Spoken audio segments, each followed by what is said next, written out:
on here? Oh man, it's not on here. Okay, hold on.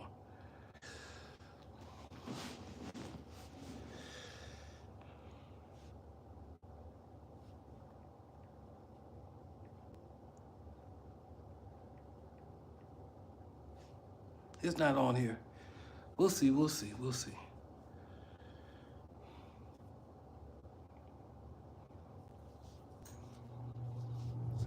Oh, we'll see. Cause I'm sure there's some people that want to see this. I'm sure there's some people that want to see this. Cause we're not doing a thing at all.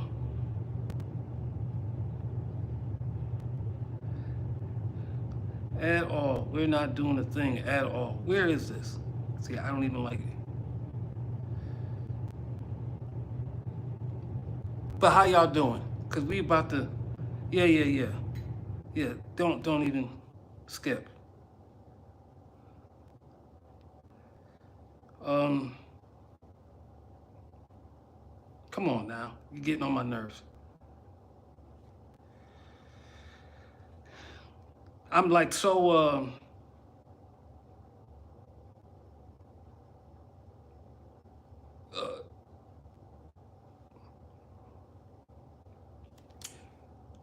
So, you know, my question to this, I see you there. You watched every video.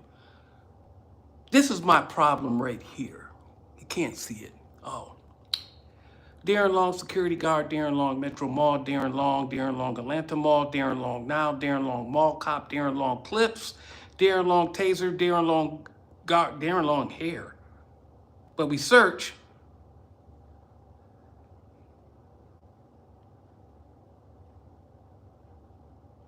And what do we get? Well, I know one user on TikTok put up 16 of my videos. And there's multiple channels of people putting my videos on TikTok. Don't worry about it. Because I've already started with the TikTok copyright infringement form. I don't know what makes you think that you can take my videos and put them on another platform without my permission. I mean, I own all of it. It is all mine. None of it is yours. And I will not allow you at all whatsoever for you to put this stuff on TikTok. You're not going to be able to do it. I'm not going to allow it. I mean, 14 hours ago, 2 days ago, 3 days ago, another 14 hours ago. A lot of stuff, 14 hours ago. Hey, you rat bastard, whoever the fuck it is that you are. I got you. 14 hours ago, 14 hours ago, 14 hours ago, 2 days ago, 3 days ago. You just discovered my channel and then you thought, hey man, let me put this shit up on TikTok. Okay. And so I'm looking at the copyright infringement form and I'm copying all the URLs of yours, copying all the URLs of mine, and they can see that my shit's been up for years and yours been up for the last 3 days. I don't know what the fuck makes you think you can do that. You can't do that. So just be aware, and when YouTube saves this live, I'll go ahead and read and change the title of it in case you didn't catch it live, so you fuckers know that I'm coming after you. Cause you young bitches, or maybe some of you old bitches, y'all all fucking disrespectful bitches, right? This UK XXUGJ3H2. This West Coast motherfucker, this user 6610695666.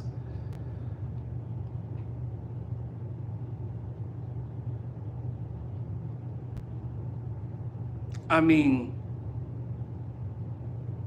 You can forget it. You're not going to be able to build your audience off of my shit, this YTIKBM5DI0. Like, dude, I'm not letting y'all, none of y'all bitches do none of this shit. None of it. I'm going to shut down the whole goddamn thing, dog.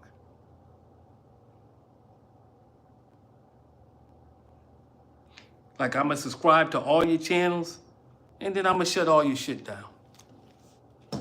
Right? We going to contact TikTok, and we going to, like, copyright infringement, copyright infringement, copyright infringement, copyright infringement.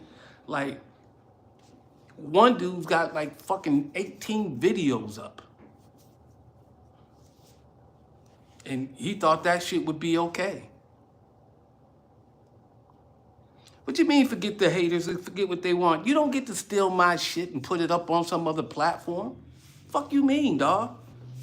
They and apparently they don't hate. I mean, do you think this mall cop should be punished? I mean, but dude, this is motherfuckers taking shit and using it for whatever fucking reason. And I'm like Prince about this shit. I don't allow it.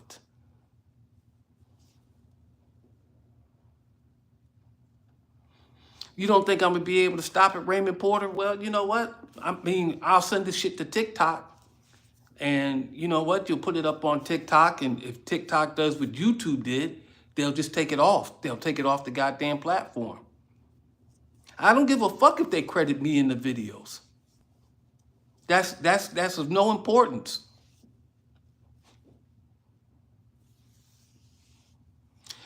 You can't copyright strike me.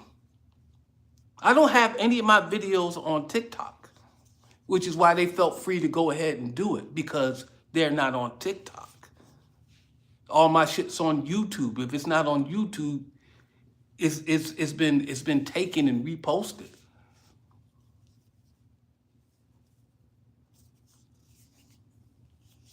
I mean, it's just not a thing that I'm going to allow you to do. So, I mean, since it was 14 hours ago or a couple of hours ago, I'm assuming that they're subscribed to this channel, right? And maybe they're on this live, right?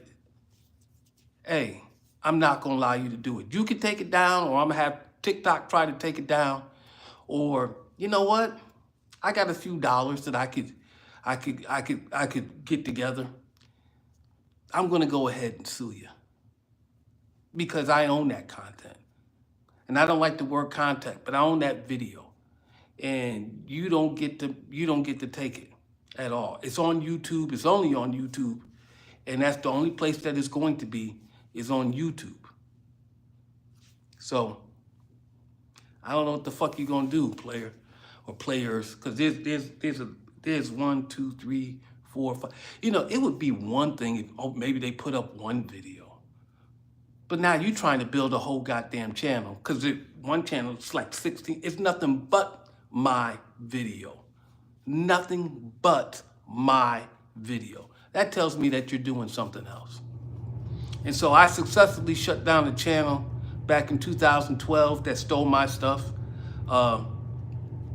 And it was subscribed to my channel, and then I put something up, and then everybody would watch that channel and didn't know about my channel. So,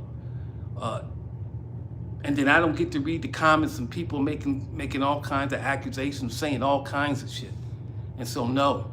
And even that guy who did that last documentary, you know, when I looked up my name on Google, and his video came up, and some fat black guy talking about I know a couple of guards who done this, and I think Darren Long was doing this for the camera.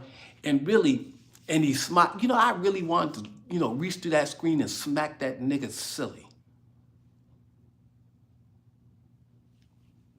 Right? Because you making all this, you making all this stuff, and you ain't never talked to me about nothing. Well, I think he hammed it up for the camera. Motherfucker, I'm 58 years old. I was 44 years old. Only you bitches do shit for the camera. If I'm doing something like trying to get a message across like I'm doing now,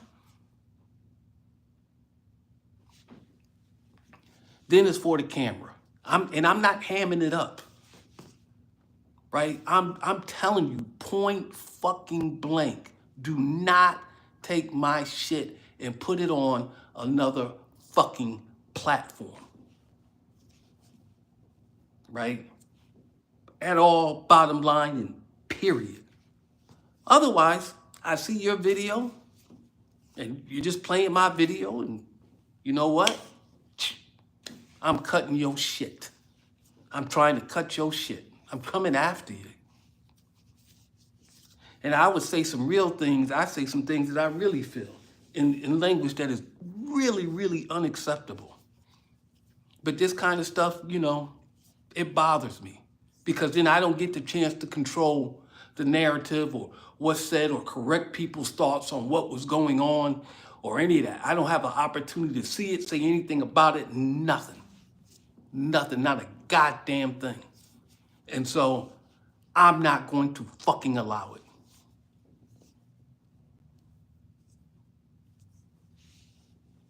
Is it the hood versus me player? Or is it some niggas, some random niggas on the internet? Could be some white boys, right? Could be the white boys doing that dumb shit. I don't like it though. And so I'm gonna do what I can to stop it. You know,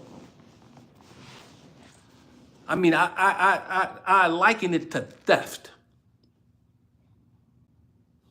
right? And oh, you stealing, somebody came into your house and stole your stuff, or you left something out on the front porch or in the yard, and somebody came by and stole it, and you think, oh, we caught him slipping, we can do this stuff. Nah, nigga, you can't do it. No, white boy, you can't do it. No Hispanic, whoever the fuck it is you are, wherever the fuck it is you came from in the world. No, bitch, you can't do it.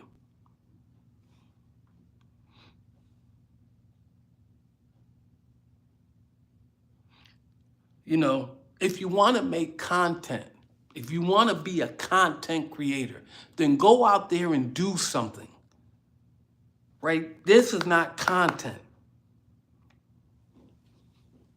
My shit is not content like you want it to be content. You may be entertained by this shit, but it's not content like you want it to be content.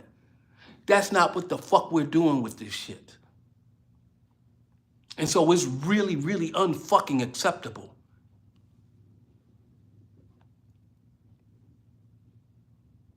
Look at this shit. Who in the fuck is this motherfucker?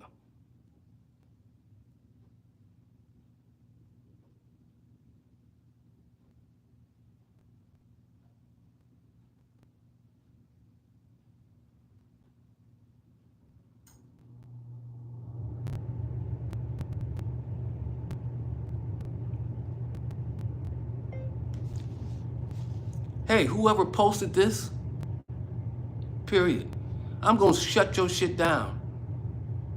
Period. I'm sending the links to TikTok and the original links from my YouTube channel.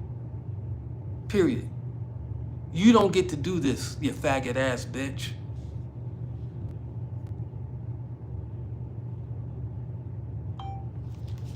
That's how I feel about it. Now, you think I'm playing? Y'all can call me homophobic using bad language and slurs. Do I look like I give a fuck? Do I look like I care? You don't get to... Oh, you want me to take out that language? You don't like that language?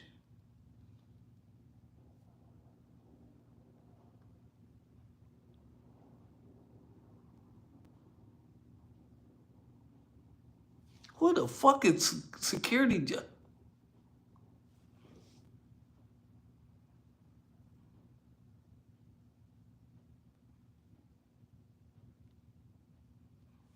I'm taking down your shit, bro. You don't get to change. You don't go to my channel, download my videos, and then repost them on TikTok. Period. That's not a thing we're doing. Period. You'll try to do it. I'm going to shut it all down.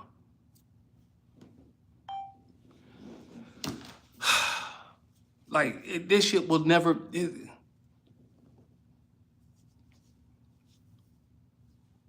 What do you mean stalking young ladies? Who would I ever fucking stalked? What do you mean keep my peace?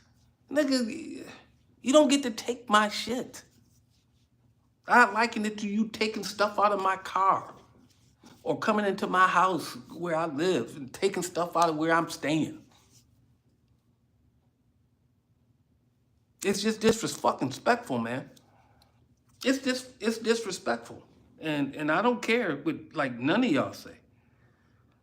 Like this motherfucker just put up 4 and 14 hours ago.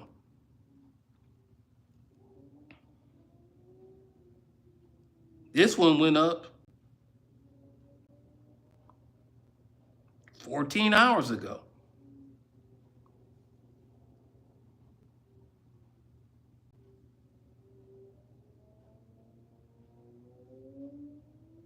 This is ridiculous.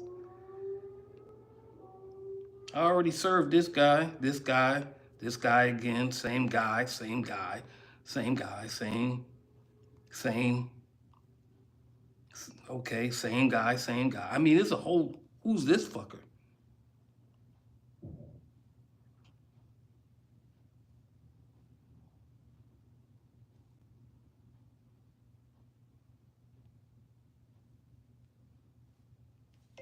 Say, man, you don't get to repost my videos on TikTok because you like them. Period.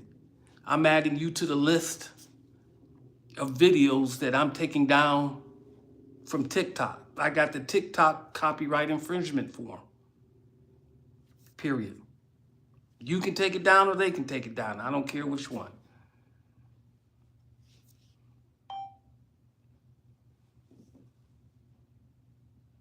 This is crazy. Hold on.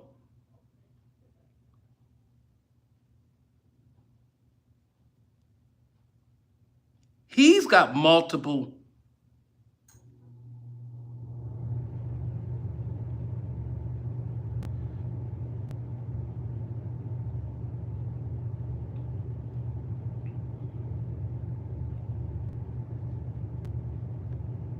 Oh no. His whole goddamn channel. 3, 6, 9, 12, 15. It's some white boy. It's some white boy stealing my shit. I'm sorry. I mean, yeah, 3, 1, okay, 1, 2, 3, 4, 5, 6, 7, 8. 3 times 8 is 24.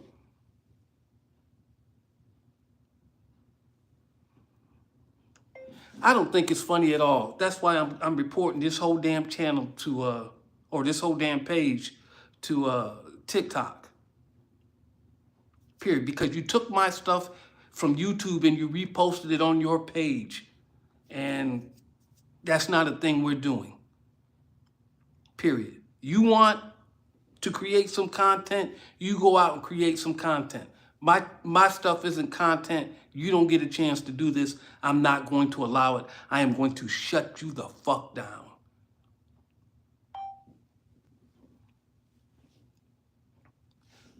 Oh, do you people think I'm not that serious about this shit?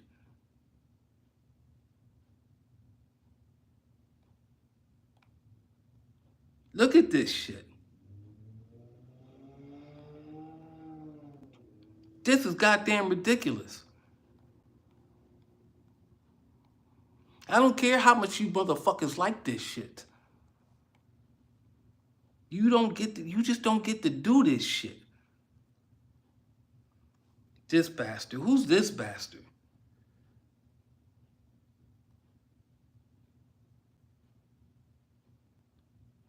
This is a different bastard.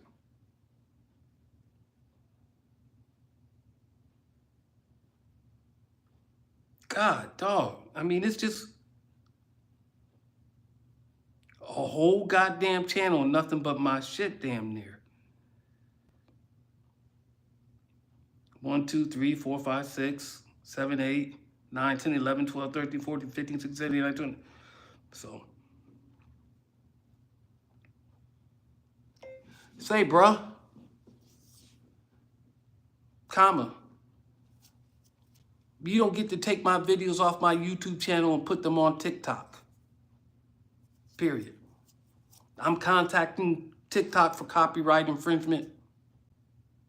Period. I'm sending them links to this every damn video and to your fucking page or channel, whatever the hell it is they call it on TikTok. Period. People said I should be nice about this, but I'm not going to be nice about this. Period. What makes you think you could do this and not suffer the repercussions? Period. I swear to God, if I knew where you were, I would come and knock on your door and let you know how I really feel. Oh, I'm fucking serious about it.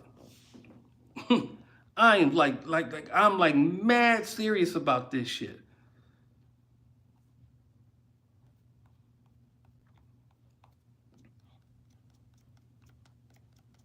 Cause this shit right here is fucking ridiculous.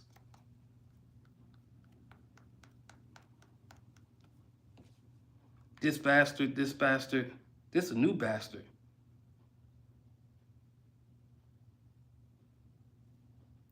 Let's see what he's doing.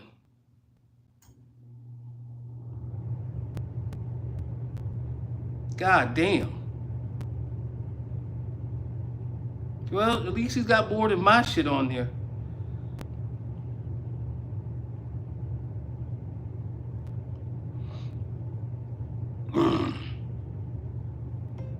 Say, man, this is Darren Long.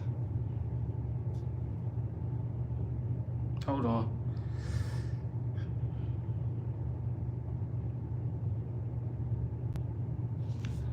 You took my videos off of YouTube and put them on TikTok. You and everybody else who done this need to take them down.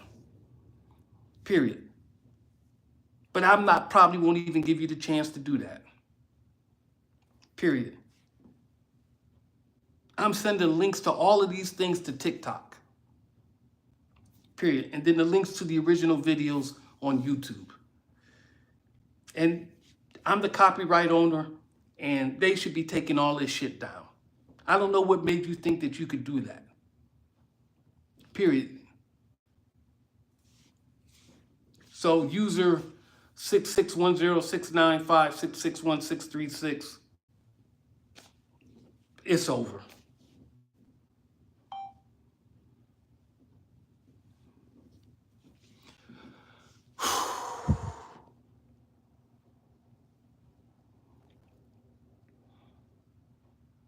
I mean, this shit is ridiculous. This is another nigga. God damn. West Coast greatest voice.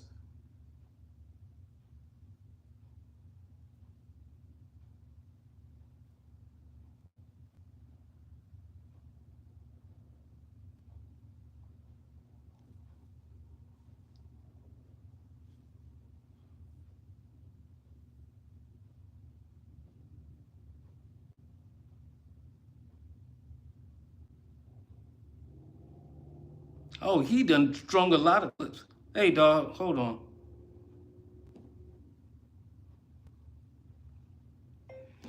Hey, dog, I don't know why you thought it would be cool for you to take my videos and repost them on TikTok. Period. Homie, don't play that. Period. I'll be contacting TikTok, sending them the link to this so they can take it down.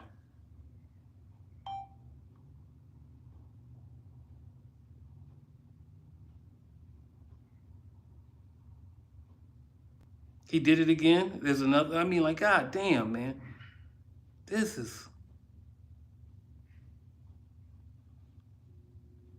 Who the fuck is this?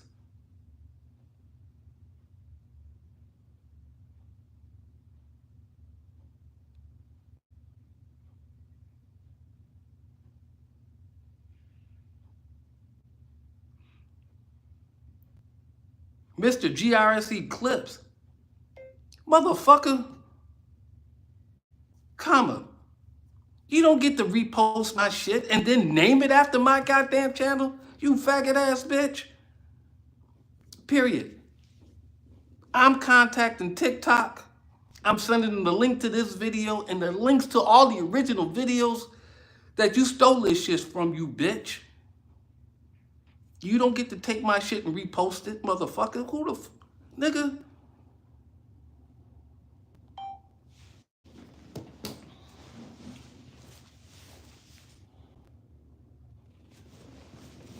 Some of y'all think this shit is funny.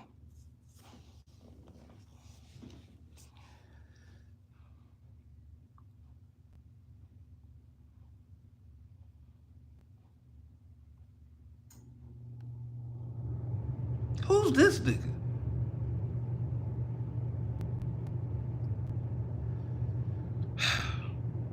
It's another motherfucker. One day ago. Look at this shit. You don't get to repost my videos. You need to take this shit down. Period. You don't take this shit down. I'm contacting TikTok any fucking way. Giving them all these links and then all the links to the originals, the way the copyright infringement form works.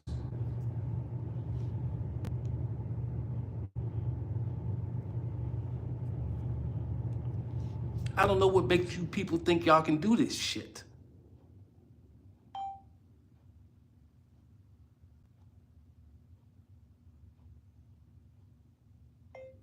You don't get to repost my shit on TikTok. You need to take it down.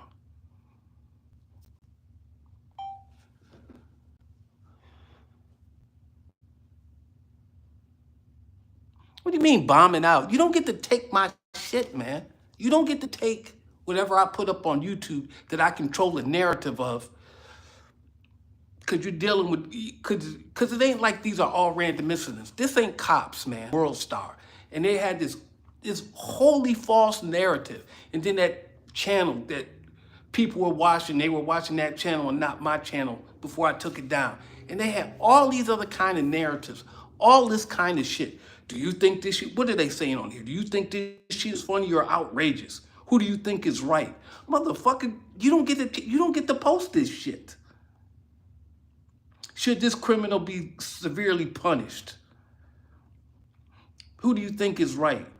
Well, motherfucker, you took my shit and it's not like you even care about any of this shit.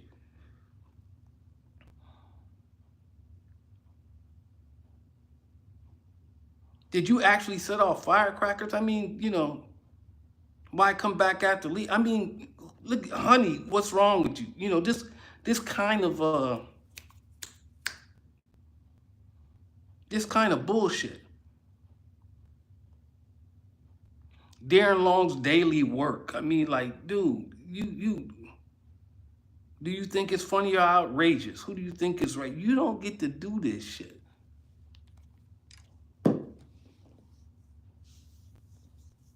So,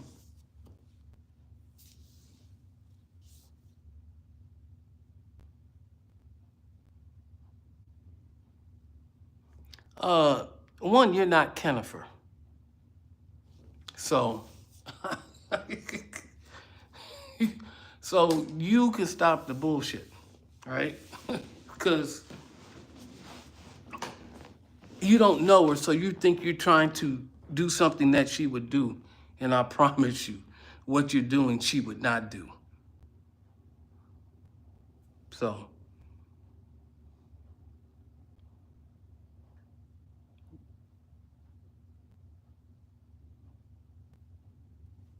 shut me down then, Beaufet.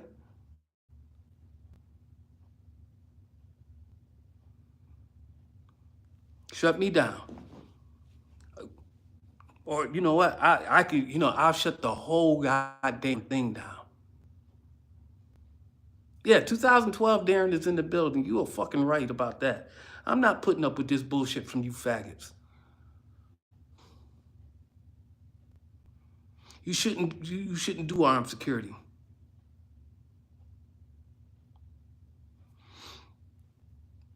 Then they could wipe the fucking channel off. Dude, I own all of this.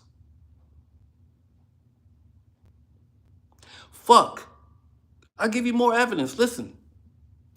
You could listen. They can take down this video. They can shut down the whole channel. You know how many people been trying to shut down my channel? How many years they've been trying to shut down my channel?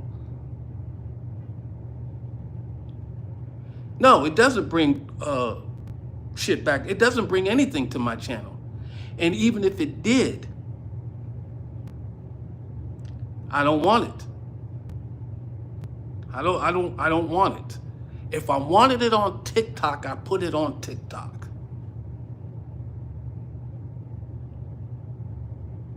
If I wanted it on Instagram, I put it on Instagram. I shut when dude was posting my videos on Instagram. One of my users clued me in. I contacted the guy. Then I had Instagram shut it down. If I wanted it on Facebook, I put it on Facebook. TikTok is not the new wave, and it shouldn't even be in the US. But you know, because Congress already voted on it. But you know, y'all bastards voted Trump into office, and he wanted to do something different because somehow he's financially attached to it. But no. It's not the new wave, dog.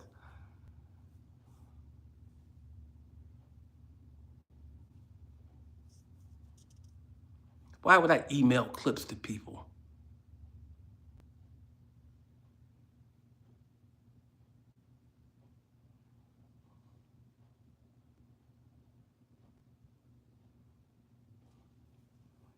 Where's Fred in prison? Because you can look up Georgia State inmate and Frederick Smith is not in prison.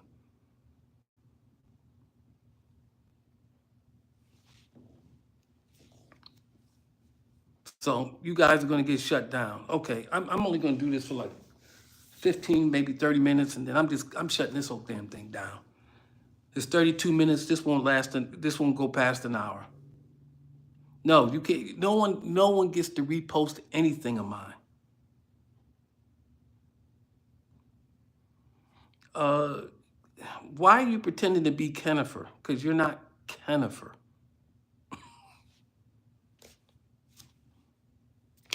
If Kennifer wanted to say something to me, she wouldn't do this. I know that for sure. And then the language that you're using, not Kennifer. So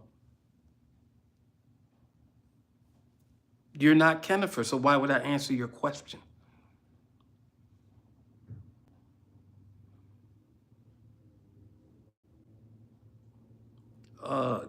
And you're still not Kennifer.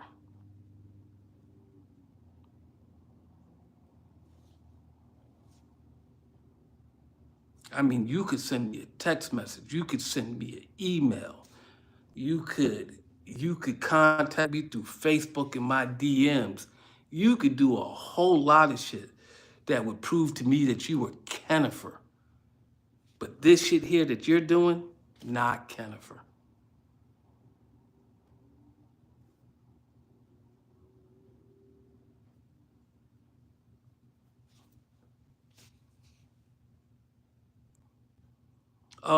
I'm not letting you do shit. Oh, because you're not getting any money for it. You know, go be a police officer or something.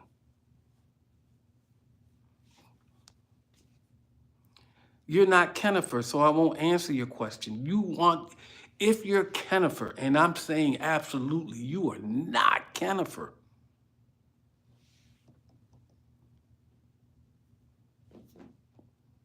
Go ahead and send me an email. I know you got my email address.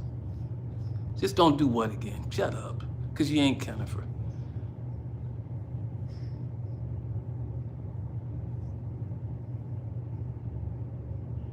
Do I support the trans movement? Why would you ask such a question?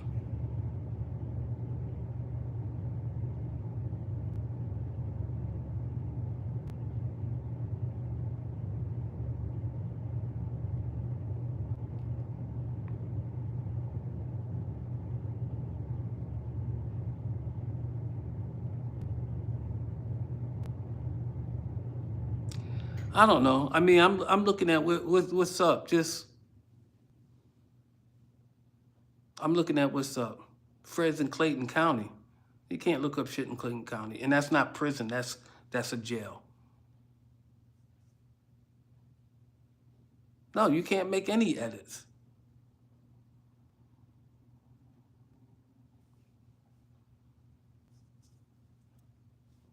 Mr. Dudley, are you one of the people stealing my shit, Mr. Dudley?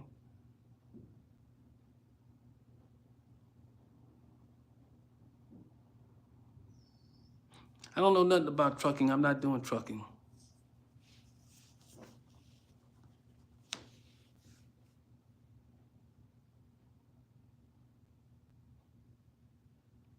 But you can save all my videos. I don't care. And you can sit at home and watch them all day long if that's what the fuck you want to do.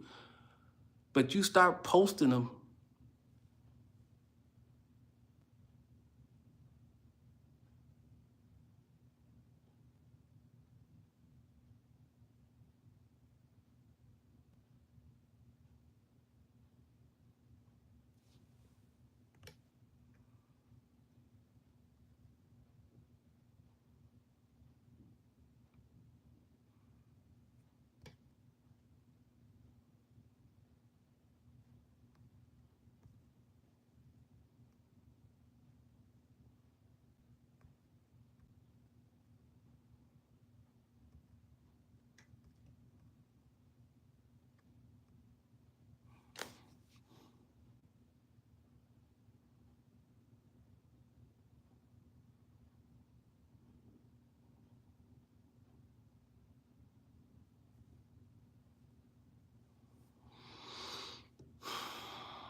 That's interesting.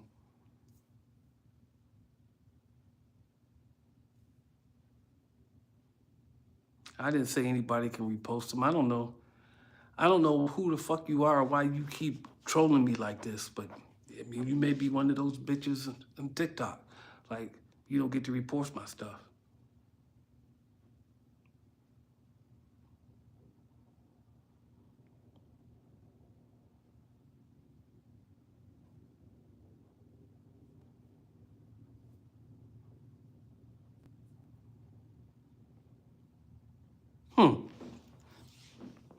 That's interesting. That is interesting.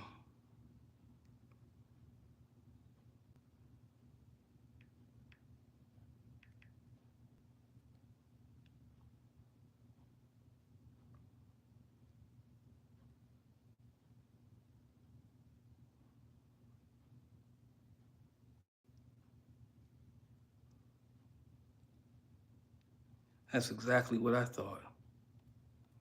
That is exactly what I thought.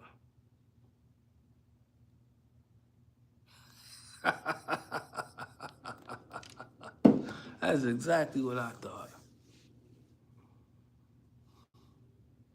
Yeah, the videos may be in public domain, but that doesn't mean you get a chance to take them and repost them.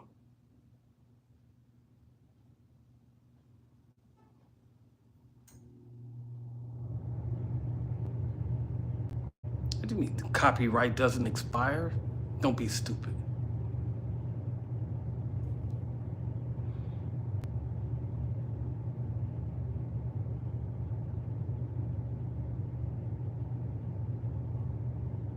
Okay, whoever the fuck this person is, I tell you what.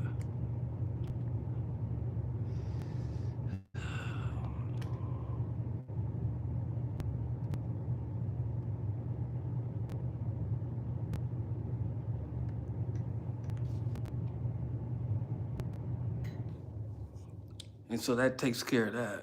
I mean, if you're gonna act like that, and while I'm at it, I might as well do this. I didn't know I could do this until just now. Because whoever this person is pretending to be Kennifer is not Kennifer.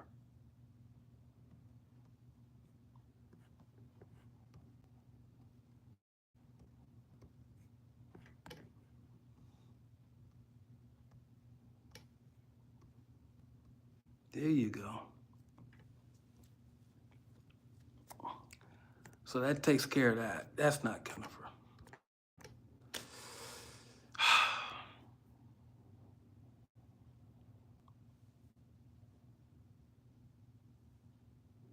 I don't think $23 an hour is good for anything. I mean, it's up to you to determine what it is, but $23 an hour on a 40-hour week is $920 a week.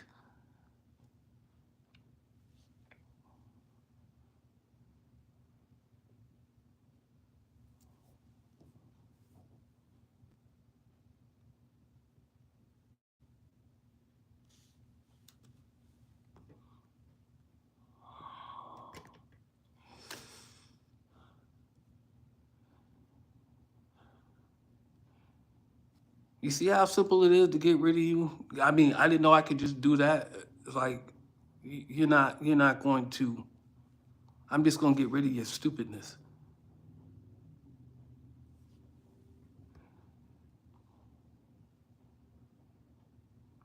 Well, motherfucker, nobody asked you to be here. Okay.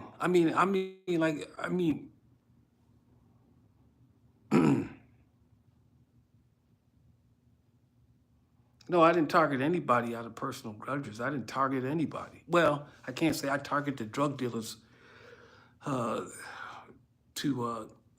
keep them out the building, and then I targeted the con artists to keep them out the building.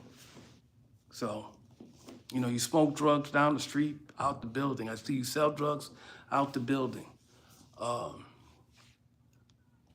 That's how I did that. But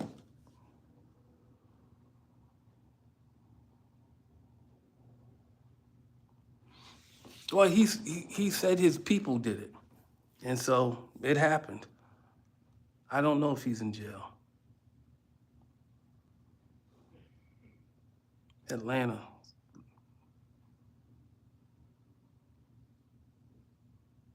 David Clay's in prison.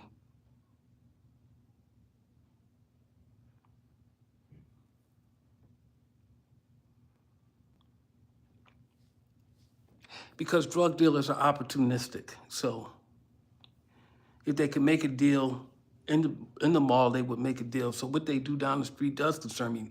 Nothing exists in a vacuum. It all exists in the context to one another. Terry is not in prison, at least not in the state of Georgia. So if you're going to say that Terry's in prison, which prison? Because jail and prison are two different things. So there's county jails and there's state prisons.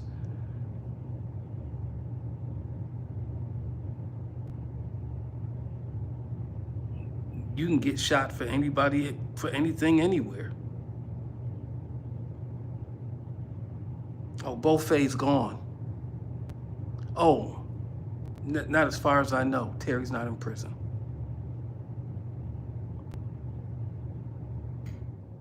Rick is a school teacher.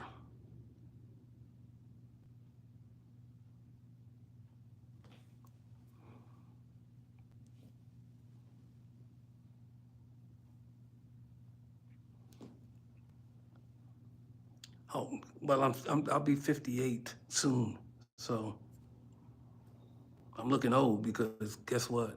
I'm old.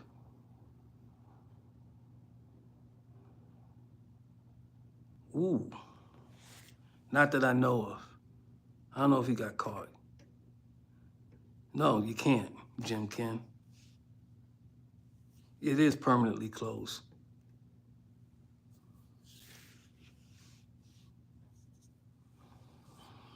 You can't walk into any place and act like the biggest badass, right? You got to figure out what's going on. And so I wouldn't walk into the place, but I slowly made changes. And then I told him what I was going to do. And I gave him a week for the adjustment. And when the week came along, if I told you on Monday that next Monday I'll be doing this, the next Monday came along, I started doing it. So I gave you time to adjust, but you cannot walk into a place and say, and just act like you run the place. Like, I mean, not unless it's something outrageous. Hey, dog, you can't do that. That's how you start. No, dude, you can't do that. You know, You saw the video with Fred with the chick in the headlock. But before that, before I had that GoPro, I had a thumb camera. And I think it was within the first few days I was there, he told Vivi to bark like a dog on the ground and all kinds of weird shit, right? Just strange. And I just stood there and recorded it.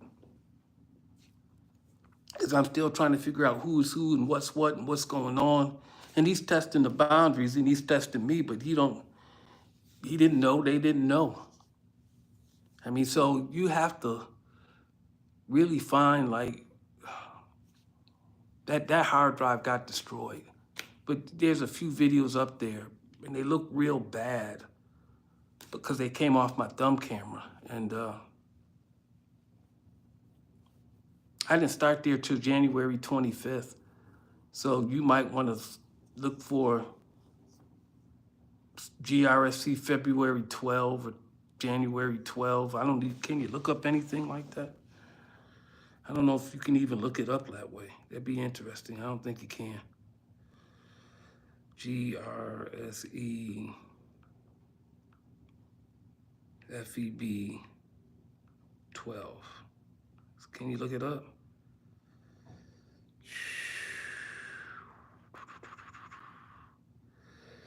No, you cannot.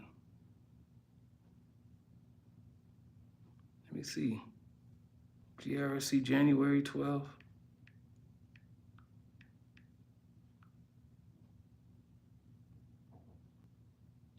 Yes, you can.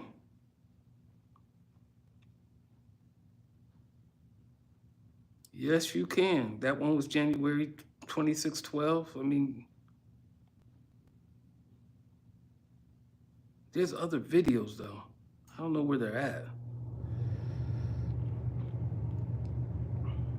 But there's a video from January 26, 12, which was literally the second day that I was there. Huh. Ain't that nothing. So I guess you can look it up. You should go by day. All right, let me get down here. What happened to Frank and the lady who worked with? I don't know what happened to him. Frank got a job. Tanisha got a job. What do you mean, videos incriminating? Dude, why would I worry about incriminating myself? I mean, you people say the strangest things.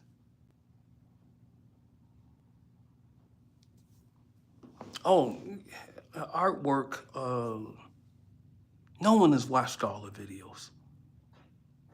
I wouldn't tell you what her last name is. Prison Story Fights.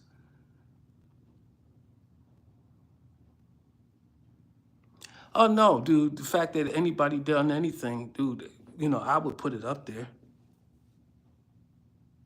Be honest, you like Fred?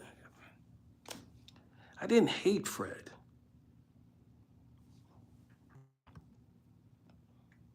Is Nakia released? No, she is not.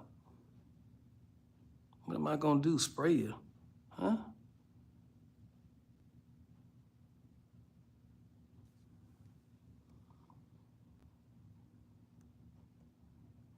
Yeah, I see, you know, a couple of donations. I mean, I don't want to see like I'm ungrateful because that wouldn't be true, but I am like aggravated.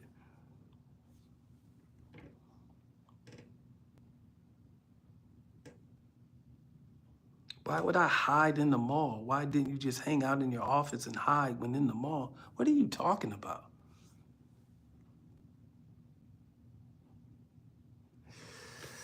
I don't know if they were lazy, if they were just mostly uninterested.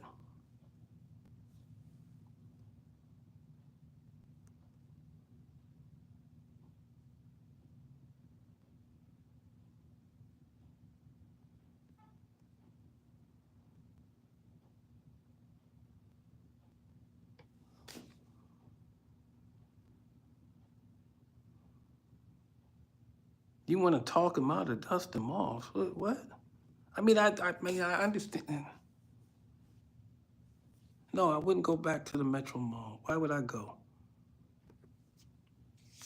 No, I'm not driving a truck, John. I don't know, does your security license expire in the state of Georgia? I don't think it does, but I wouldn't know.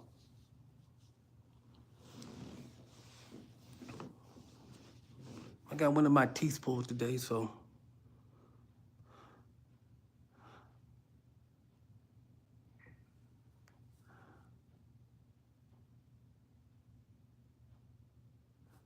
Who did I say was the biggest troublemaker in the mall? Jeez. I don't know, you could say it was one person. Terry was a problem, then Fred was a problem for a while, then Terry was a problem, and who do you see most in the videos? I don't know. I don't know if any one person was a problem. Bobby. Bobby was, but I don't know if he was a problem as much as he was just annoying. Well, it's not open.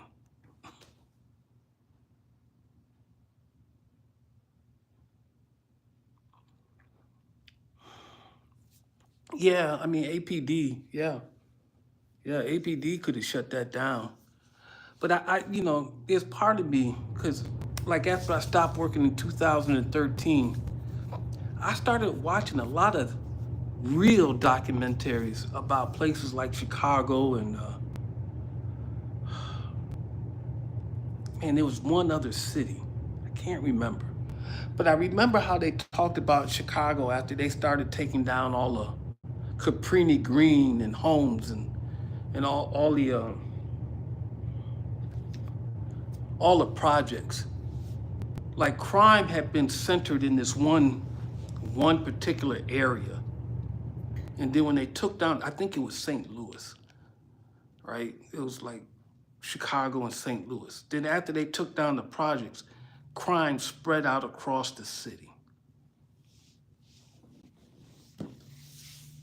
And so there was a lot of things going on in that part of downtown Atlanta as opposed to everywhere else. So what did McFarland say? They ain't going nowhere. So I mean, you can get them out of here, but they still gonna do what they gonna do. Now they doing it over here and over here and over here and over here, and now we gotta run around all the time. You know, I don't know. I don't know what their thinking was. But watching those documentaries made me think that, well, if it's down here, and they're all down here, and they're all in this area, if something happens, we know where to go, where to look, what to do, and you know, it just becomes, if it's not going to go away ever, you're not going to be able to completely stop anything. Do you want it all over the place, or do you just want it in one area? So that was a valid question. That was a really valid question. I don't know if McFarland's a cop. What's up with Samara? I don't know what's up with Samara.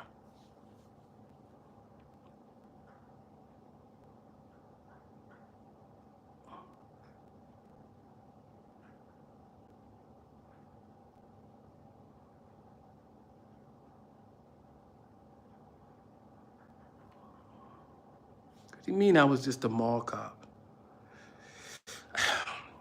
What are you talking about?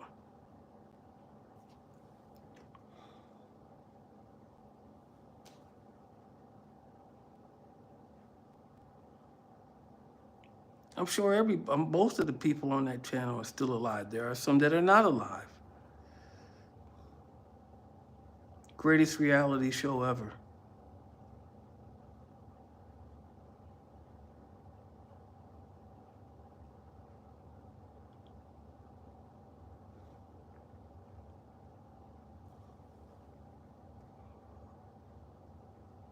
I got some cars. Do criminals ever deserve a second chance? I mean, you had Malcolm X. Malcolm X was doing his thing, and then he became a representative for the Nation of Islam. I mean, there's people who've done things and made different decisions and went different directions after they paid the crime. I was watching something on Oliver, something on HBO. I can't remember Oliver's name. And they were talking about gang, gang databases.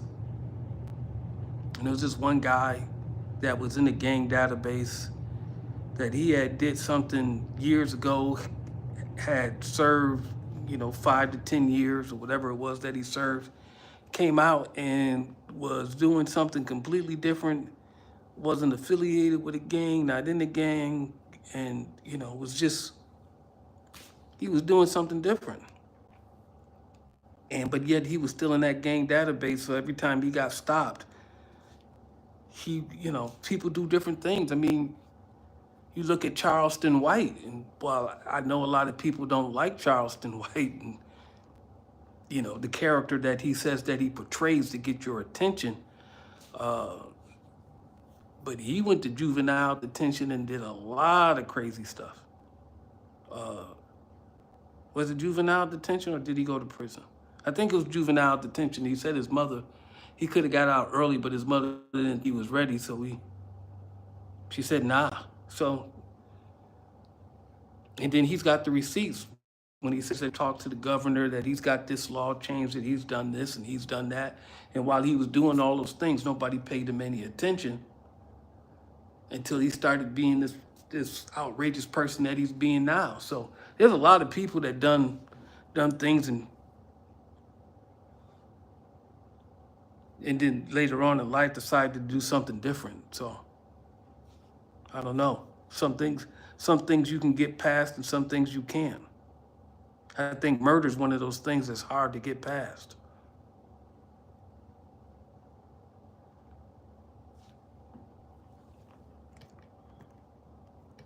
So I really don't.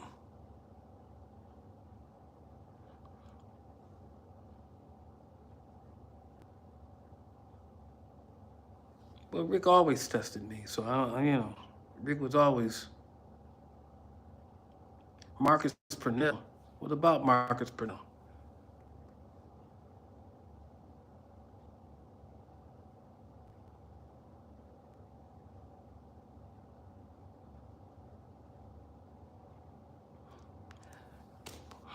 Yeah, it's important to,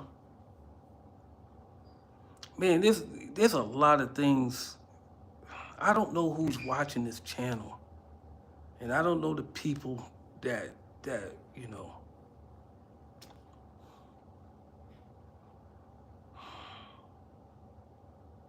there's a lot of things that I could say that may send people down a different path. But then people want to put you on a pedestal. And so you never let anybody build you up. You never let people build you up. Because the same people that will build you up will take you down. If they don't like you, they don't feel you, this or that, you piss them off, whatever. You never let people build you up. You just let, you can't tear me down because none of y'all ever built me up. I wouldn't let producers or people calling me, I wouldn't let my ego get all out of control and crazy. I wouldn't think that I was something that I wasn't. Oh, you should be a bodyguard. I ain't got that skill set. I ain't never done it, right? You should be a bounty hunter. I ain't got that skill set. I ain't never done it. I don't want to do it. You should be a cop. I could be a cop, but I don't really want to be a cop for all kinds of reasons. Or you could never be a cop. Like all this kind of stuff that y'all talking, y'all really, you never let anybody build you up. They can never take you down. Don't let your ego, don't let it, what did Chuck, don't Don't let a win go to your head or a loss go to your heart. I got that from Chuck D. He Got Game or whatever record it was on. Yeah. I remember when some cop said, you got all these boys scared of you. I was like, ain't nobody here scared of me. He was trying to gas me up. I'm like, ain't nobody here scared of me. I said, they don't like this camera, but ain't nobody scared of me. If anything, they just worry about this camera and what this camera can do to them. But other than that, no. And I got a clip. I'll have to enhance the audio where old girl was telling me, they said that camera's saving your life. That camera's saving your life. If they could figure out some way to get that camera off of you, they, basically they would get at you, but they can't figure out how to get that camera off you. So, because what have I always said? What was my most powerful weapon? It wasn't the gun. It wasn't the taser. It was always the camera.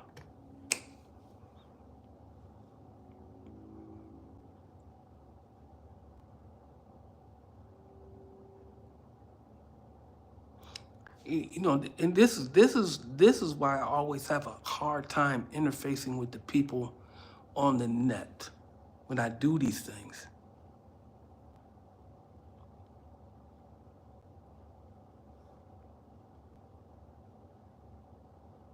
Because y'all say, like, Casey was right, though. I mean, y'all just say,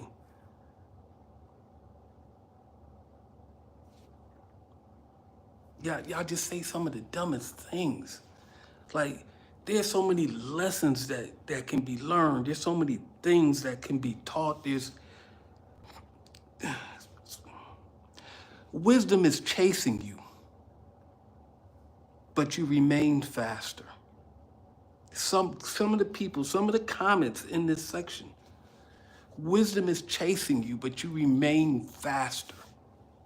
You're faster than the wisdom that's chasing you, so the wisdom can never catch you.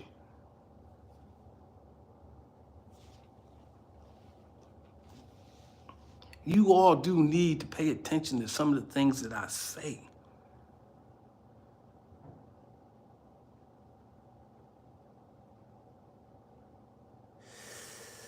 Everybody gave a fuck about that camera, sir.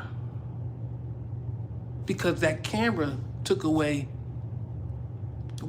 he said, she said. You couldn't make up a narrative and then, present it before a judge, and then people would have to determine whom to believe. So let's take a recent incident. I think it was in Jacksonville. Now, I blame both the driver and the cop. The driver was just being a little extra for no reason, and the cop, he shouldn't have done what he did. So it was a pretextual stop. His lights weren't on in the rain or whatever.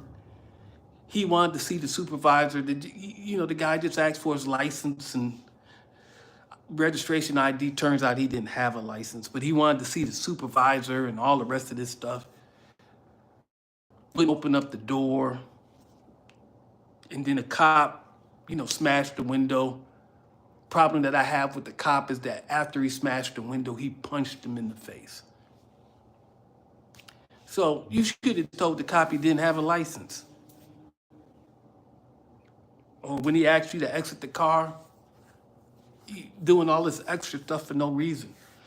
But the cop shouldn't have punched you in the face, and when they snatched you out the car, they hit you one more time. None of that should have happened. They should have just snatched you out the car, put you on the ground, put the handcuffs on you, and then none of this shit would be an issue if he didn't punch him in the face. Well, you get to see the story. Why do you get to see the story? Because the camera. So the cops told a lie on the police report, or not the whole truth, and the camera just revealed all. And so that's why the camera's more powerful than the gun. More powerful than my gun. Two against me, yeah. Y'all can deal with these bullets, yeah. Because the taser I only had was one shot. So, yeah. Yeah, that was my thinking. That is correct.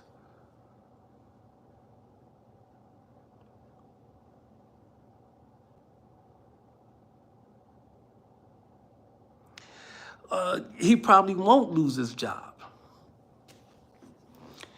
Do you know if one of the reasons why police resign is so they don't have their credentials taken? If you get your credentials taken in Florida, you can't be a cop anywhere if they take back your credentials. God, man, I hate that I'm losing this language. I can't fucking remember.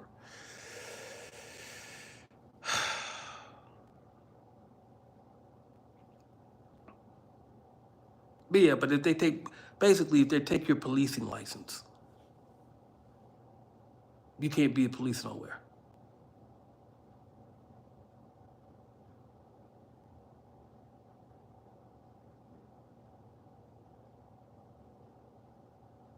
Well, you ain't gotta feel me, Sal. I mean, we done, like I keep telling you people, y'all keep thinking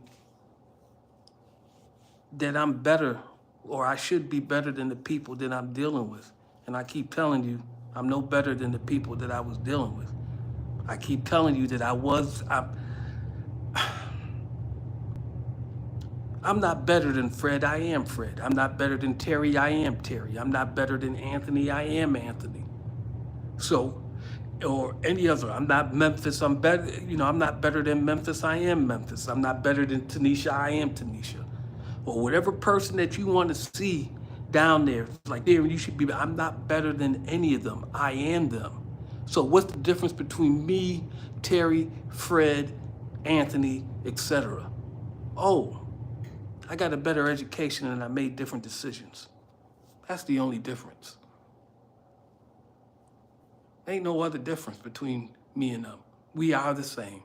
I just got a better education. I made different decisions, partly because I had a better education.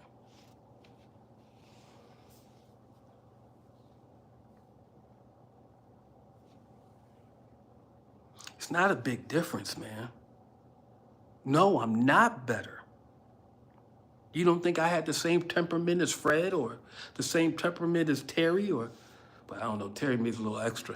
The same temperament as Anthony or, you know, Jorge something who got shot and killed over some shit. You don't think I had some of the same temperament?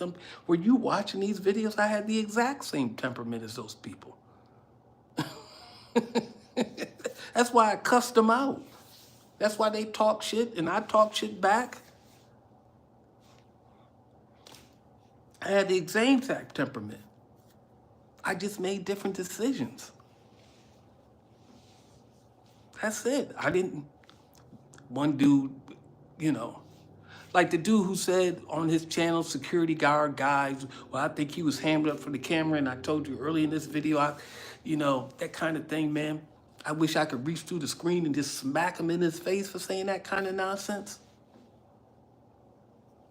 But would I do it? No. Do I feel like I want to do it? Absolutely. But would I do it? No. For what reason? What would it solve? What purpose? What would it do for me? And then what are the consequences? Because I've done some things. Trust me, I'm no angel. I've done some things. I've done some things in my 40s. I've done some things in my 50s. Like, I'm no better than those people, but I generally make different decisions. Like I'll only go so far and then I'll stop. Because, one guy said I was trigger happy. One of my comments. Some Hispanic guy, I can't remember his name. Said trigger happy. I'm like, dude, I'm not trigger happy. I mean, there's 3 people that got tased, nobody who got shot. I was there for collectively, all together, about 2 years. 3 people got tasered and nobody got shot. Tell me where I'm trigger happy.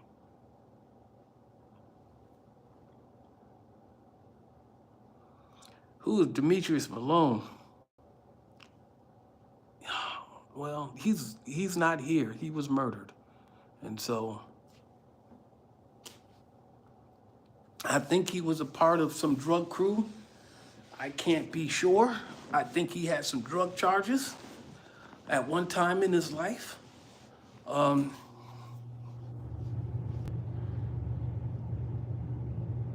So, but he's no longer here.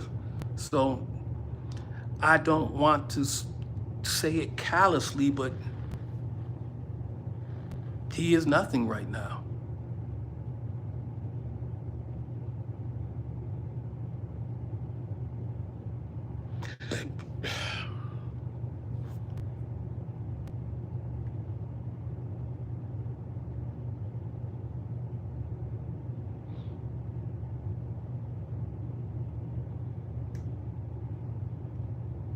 Who in the heck? Okay. Do I have children? No, I do not. Mr. Davis.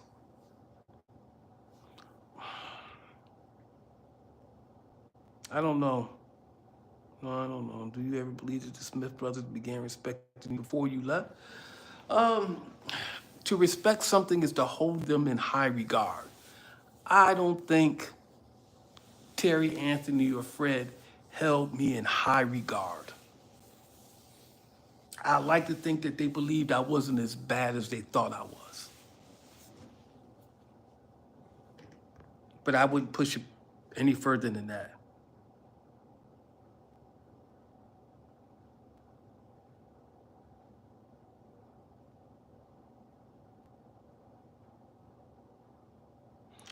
Oh no, Kel, I didn't go too far. And I'll tell you why, Kel, I didn't go too far. Right? Because you want to come in and do what you want to do, cuss me out, say whatever you want to say, and then you want to come back and bring your son in and think that I should be more respectful. To be respectful is to be kind and courteous, right? Or to at least be, I don't know about kind, but at least be courteous. And you want me to be courteous to you because your son is there. But you brought your son into this environment where you know you weren't supposed to be. You made that decision. I didn't make that decision. So if anyone was disrespectful to their son, to their offspring, it would be him. It would be him for bringing them into a place where you know you weren't supposed to be at all. So I wasn't disrespectful to his son. I was disrespectful to him, sure. You could say that. But I wasn't disrespectful to his son. He was disrespectful to his son.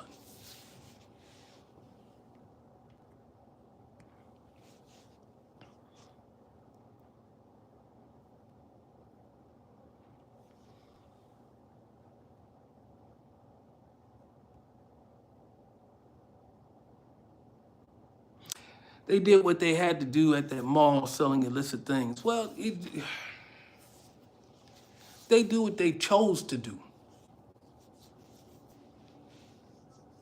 So I would tell anybody I have been homeless. I got a 9mm in my hand. Did I go rob anybody? No. No. Frank said that he tried to sell, say, regular purses, bags. You know, he said they were nice, but they weren't knockoff. They didn't have the designer label. He said he couldn't sell them. So then he would bring in the fake stuff, the fake Michael Kors, the fake Gucci, the fake Coach bags, and he said they would sell. So, but he still made a choice.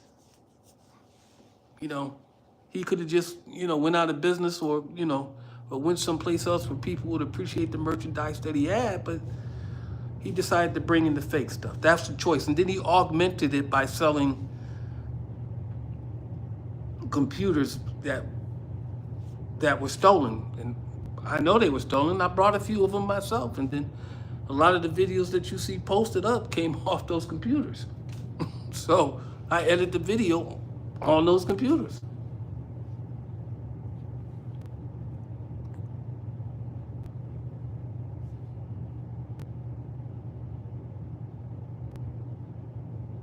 Deborah's not dead.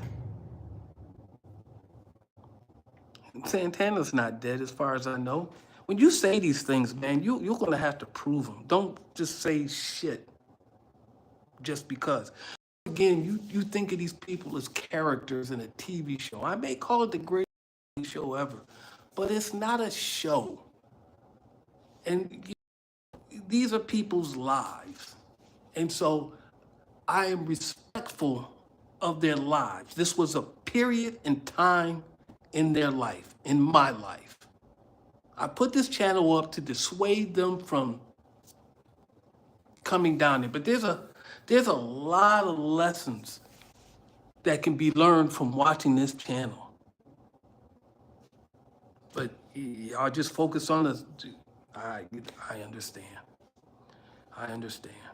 That's why when I'm looking for like clips of what y'all seem to gravitate to, like my best one-liners, I guess. I don't like that, but or maybe something that I could, that can teach you something.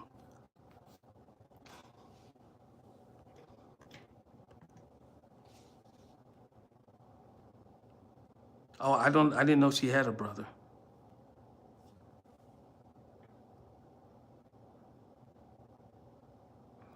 I know I called it a show.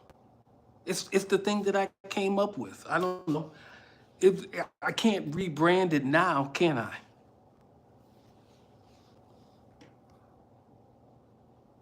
It's not Greece, it's GRSE. Well,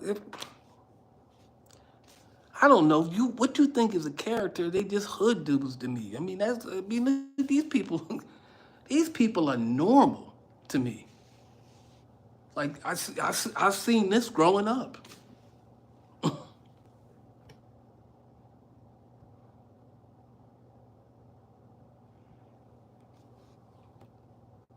Yeah, he did leave. Money, when money becomes an issue, the blueprint for a lot of people was at least $1,000. Frank was paying more, and I think the Taj Fragrance is paying more, and Rick was $1,000. Yeah, a lot of people just right around $1,000 a month. Yeah, I brought stolen computers and got a video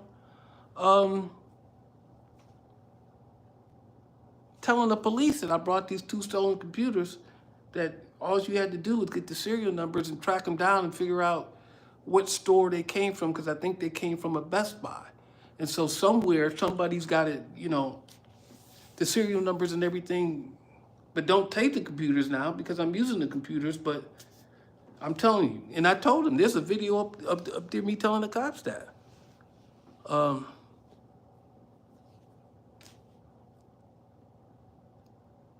So yeah, I done that.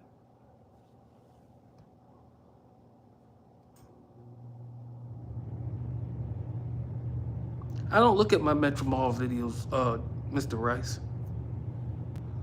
Other than I need to go through them and try to find stuff to put on to clip it out, to put it on YouTube. But now, I'll be spending the rest of my week trying to take down all these TikTok videos.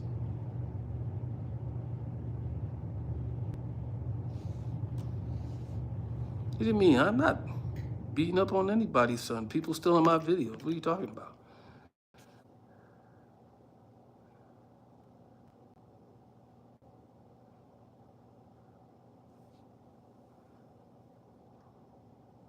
Well, Ant Dog, what did I teach you?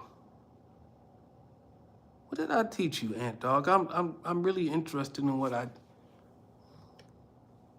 you think that I taught you. Because when security companies say, well, you shouldn't conduct yourself like this, you can't do this, you can't do that. I can see some of the things that they were talking about, but the security companies, you got to understand, I'm just more concerned about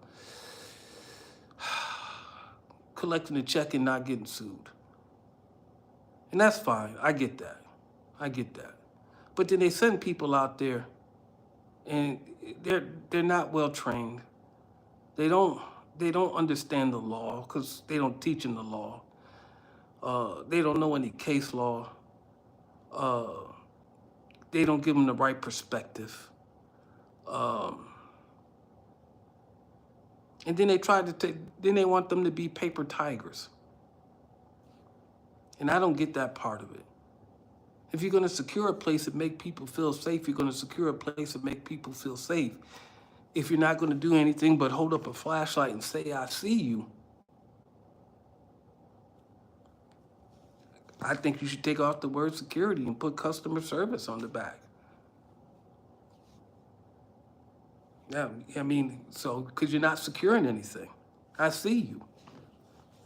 And then I got my thing about, well, what is the word I'm looking for? Just call the police. Man, I'm losing language. Just call the police. They want like slight intervention. Go over there and say something, but you know, they don't want any confrontation, not really. Just, hey man, I saw you take the candy bar, man. You want to pay for that? Or do I need to call the police? Well, there's somebody who got their face cut at a Walgreens doing that kind of nonsense. So, observe and report. Observe and report. If you want to observe and report, then there's no intervention at all whatsoever. I'm not saying anything. Stole a candy bar, I observed it, I reported it, I'm done with it. I'm not doing any intervention. Now, if you want me to do intervention now, or say something to them now, we taking it up another level, now you got to pay me more. But then you got to give me more and more information. What to do, how do you want me to do it? What the law say that I can do and what the law says that I can't do. You got any case law on it? Because your thinking doesn't matter. They got people who interpret the laws. It's called the appellate court, the state Supreme Court, the federal district court, and the Supreme Court of the United States. All those people get paid to interpret those laws. So your thinking on the matter don't even matter. And if you use their thinking and integrate their thinking into what you're doing, then it makes you extremely hard to prosecute. And then I can tell you about report writing, so I can tell you how to do that. So that you can convey that you understood what you were doing and where you got the information from and what gave you the power and the ability to do what you did. I can teach you those things.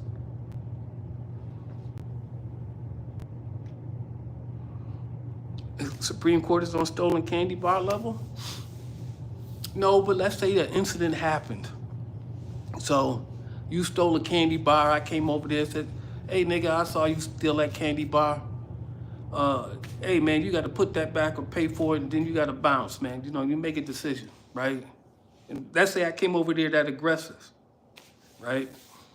And you'd be like, fuck you, man. You ain't nothing but a security guard, old bitch-ass nigga. And then we get into a fight. And somehow you get hurt or killed, or I get hurt or killed. And then somebody gets convicted and they appeal that conviction on whatever grounds or whatever, you know, and then it just works its way up to the Supreme Court, whether or not I had the ability to do it or whether you was just defending yourself because security can't do that. There's all kinds of things that can go on, man, out of nothing. Out of nothing. And that's all I'm saying. I mean,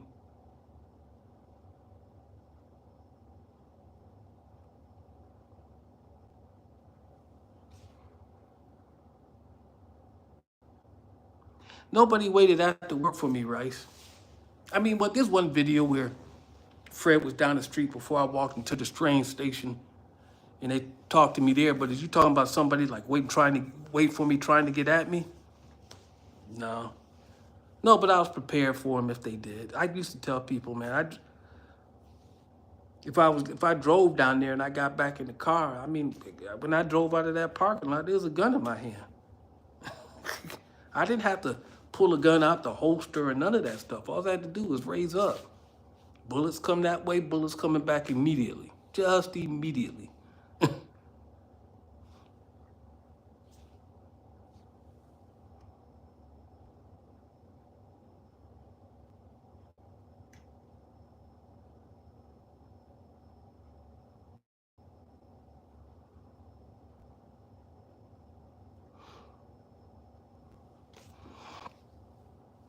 I'm just trying to, like, listen, I'm just trying to give you a broad perspective about what could happen.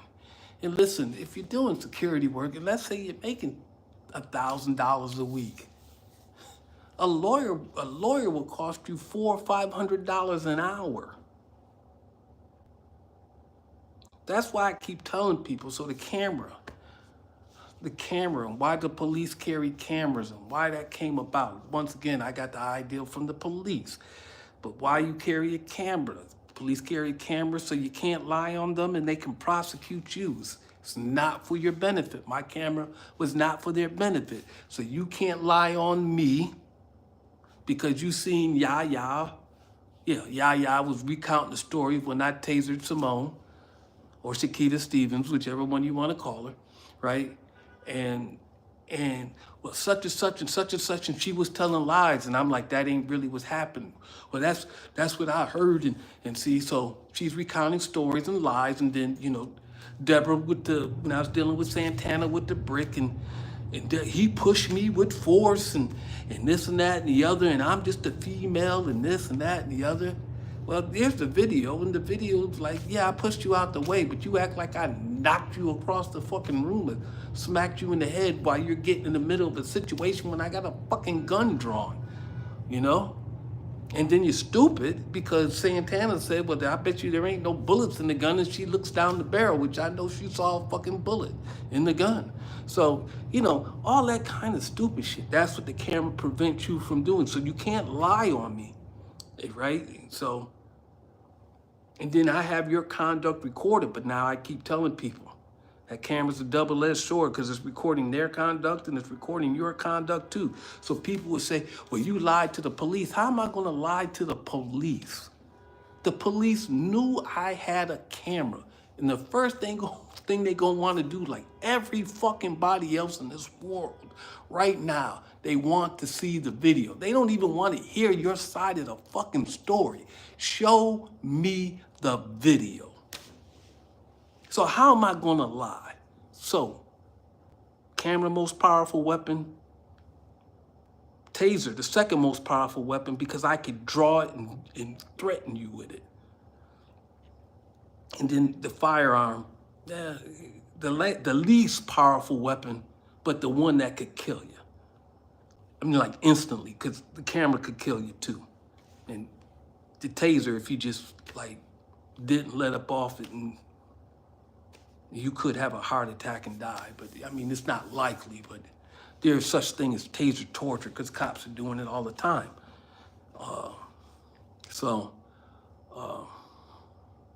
Man, I could teach you people some things, but some of y'all don't want to learn anything.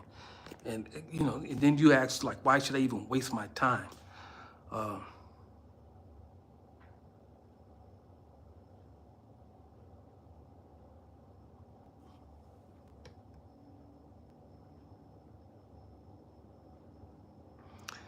That gun was on my hip was not my superpower. And the shit that you're focused on, I'm not even focused on. You don't know if I'm fucking anybody. I don't have any kids. And no substance. I don't even know what the hell that means. I mean, you bitches be talking shit and don't know shit. But I do tell you one thing. You're watching me and I'm not watching you. You're listening to me. And I'm just responding to your comment. But this is why I can't do things, because I constantly deal with stupid people. And you, ARKYNN, are a stupid person. Here you have, once again, wisdom is chasing you, but you remain faster. So wisdom will never catch you. Because you're outrunning it. You're outrunning the wisdom. I'm trying to give, one of the persons that I watch on YouTube is Ray Daniels. Now, I don't really care about the Hove and Dame situation that he endlessly goes on about, but all the information that he talks about how things are in the music industry that I can apply someplace else, these social contacts, these ways of operating that are not native to me, and the reason why Kanye chose Hove over Dame Dash, and all this other stuff that he can teach me about the music industry that may apply someplace else. Because when he speaks, there's some wisdom in there, and I don't run away from it, unlike you. You're just running. But keep on running. I mean, I can't fix stupid. Stupid will have to fix itself, so fix yourself.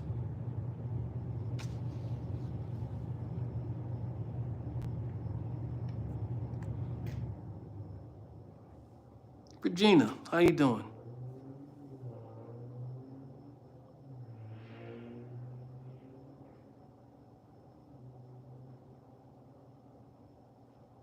I'm not worried about anybody. I'm not even in my feelings. I was in my feelings in the beginning of this video. And people taking my stuff, reposting it, and I don't like it. And I will not accept it. But I'm not in my feelings. When I'm trying to give you this, information, when I'm trying to give you this wisdom, when I'm trying to give you this game, when I'm saying, listen, you can learn from the things that I've done. You can learn from the things that you've seen on this video. You can learn from the things that I say. And if they apply to you like anything else, pick it up and take it with you and use it. That's why I'm giving it to you. I'm not charging you for it. I'm not trying to, I'm just giving it to you. Here, take it. But if it doesn't apply to you and you don't find it useful, drop it on the ground. It doesn't apply to you. But there's nothing that I've said, especially when it comes to security. I don't talk about other things that I don't know about. Not really. I mean, I may mention something, but I don't have a whole channel with my political views or my views on televisions or my views on stereos or my views on cars. Shit, I've driven a Mini Cooper since 2010. I've had 6 of them. I got 2 now, but at one time I had 4 last year. So I can tell you about a goddamn Mini Cooper. But I can't tell you about a GTI or a Charger, other than I don't want a Charger. I'm not even thinking about it. So I don't talk about things that I don't know. And I'm telling you, wisdom is chasing you, and you just remain faster. You keep running. You're not paying attention. But live your life, man. I ain't got to deal with the consequences of nothing that you do, right? Nothing. It don't apply to me. Do you?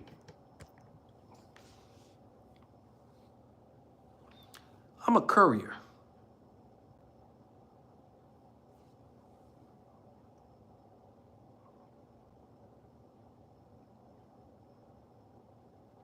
My game got me nowhere, really. I'm not in prison. I'm not in jail.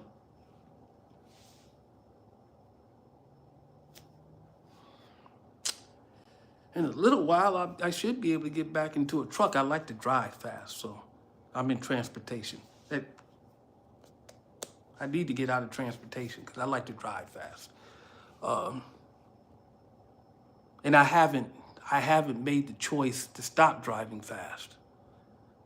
And so I liken it to a drug addict. And my drug of choice is a 6-speed. That's all. 1st gear, 2nd gear, 3rd, 4th, 5th, and 6th. In fact, over the weekend I went to Ohio, the Triple Nickel, Ohio 555.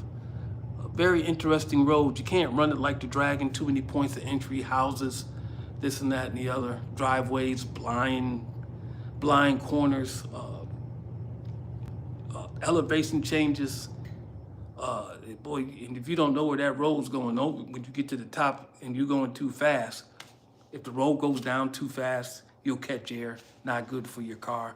Or the road could turn and you could just crash off into somebody's yard or farm or house or whatever. It's a very interesting road, man.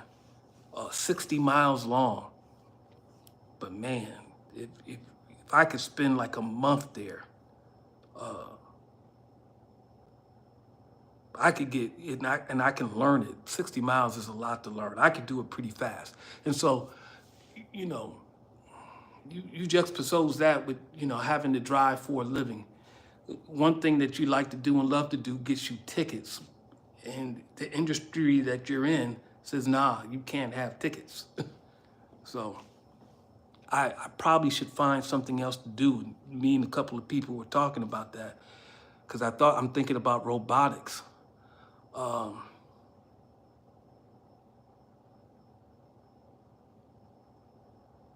one of their main concerns is, because I could get a job at a factory in Georgia, but one of my friend's main concerns is whether or not I could get there on time. Because I haven't really worked a schedule in a very long time. And I remember when I was doing some courier work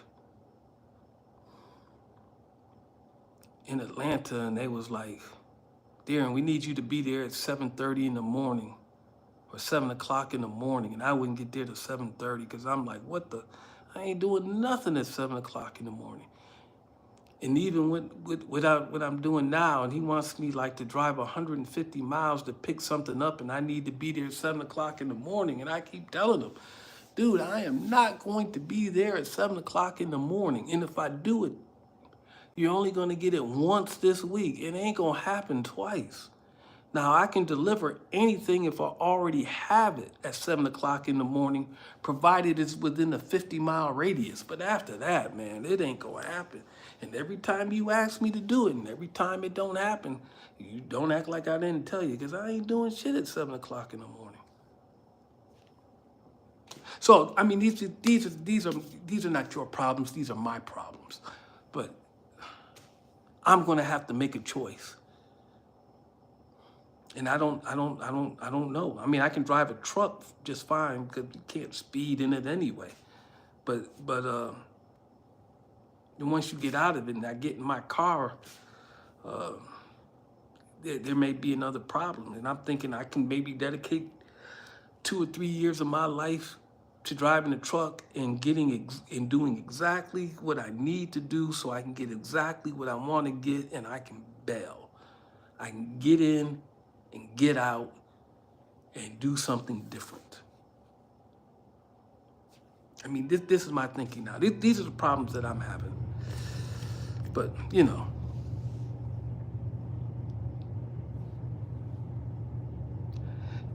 I'm 58. Who's retired at 58? Bums don't want to work that early in the morning. I'm not a bum, dude, and you could send me. You can call me at 10 o'clock at night, and I've worked all day. And Darren, I need you to drive 17 miles, pick something up, drive it 400 miles. And then once you drop that off, I need you to drive another 400 miles and pick something up. And then I need you to deliver it 150 miles away.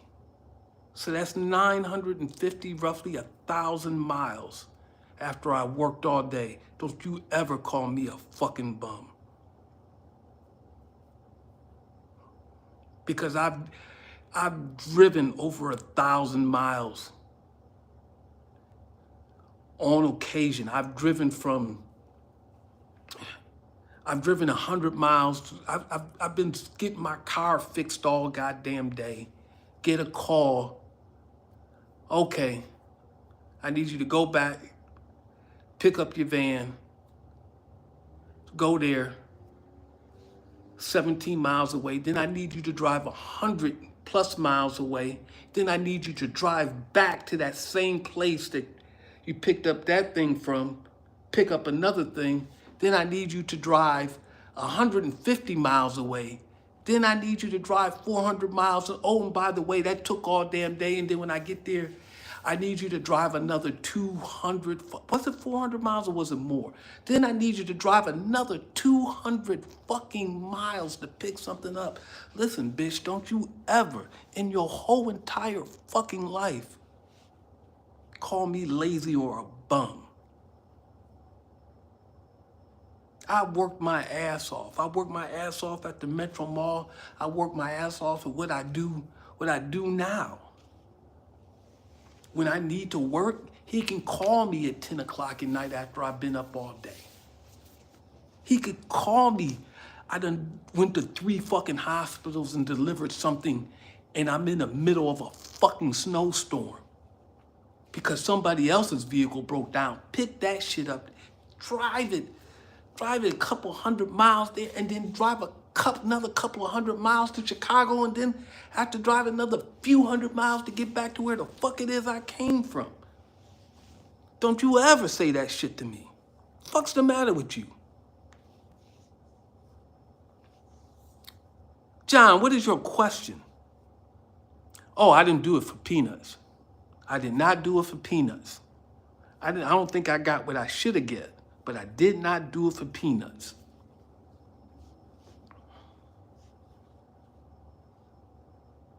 I mean,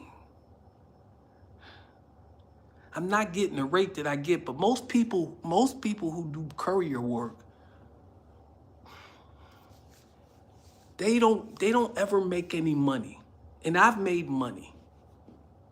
I mean, people live off their maintenance. So I'm not making any money now. So I'm living off the maintenance, which is bad because I need some maintenance. Some things need to get fixed. But I've made money. I'm with, I can look at courier jobs in Atlanta, and they want to pay $50,000. They're talking about $700 to $1,000 a week. No, dog.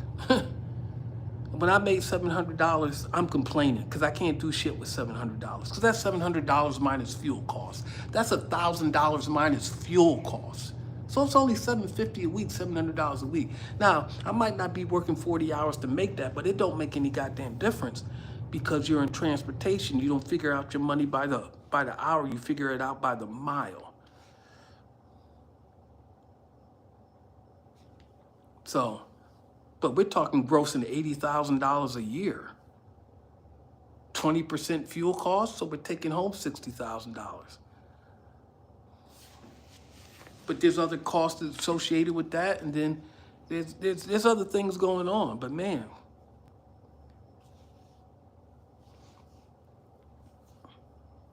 yeah, there's not much you can do with $1,000 unless you have no overhead.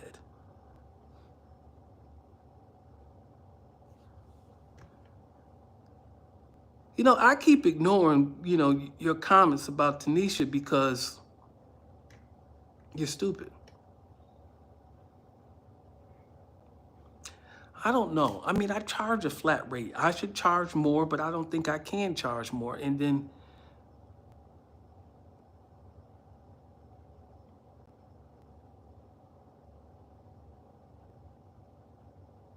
2013 arrested, I do time. No, I've never done any time. Listen, dude, I wasn't convicted. You watch the last video. He says my sentence was suspended. I wasn't sentenced. The end result was no prosecution. This arrest that I got the end result is no prosecution. The arrest before I had then, the end result was no prosecution. No prosecution. Not suspended sentence, no prosecution.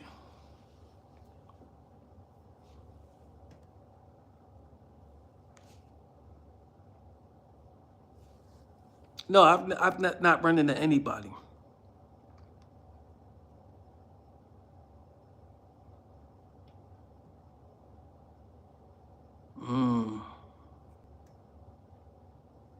I'm not running to anybody. I'm not looking to run into anybody. Jesus Christ.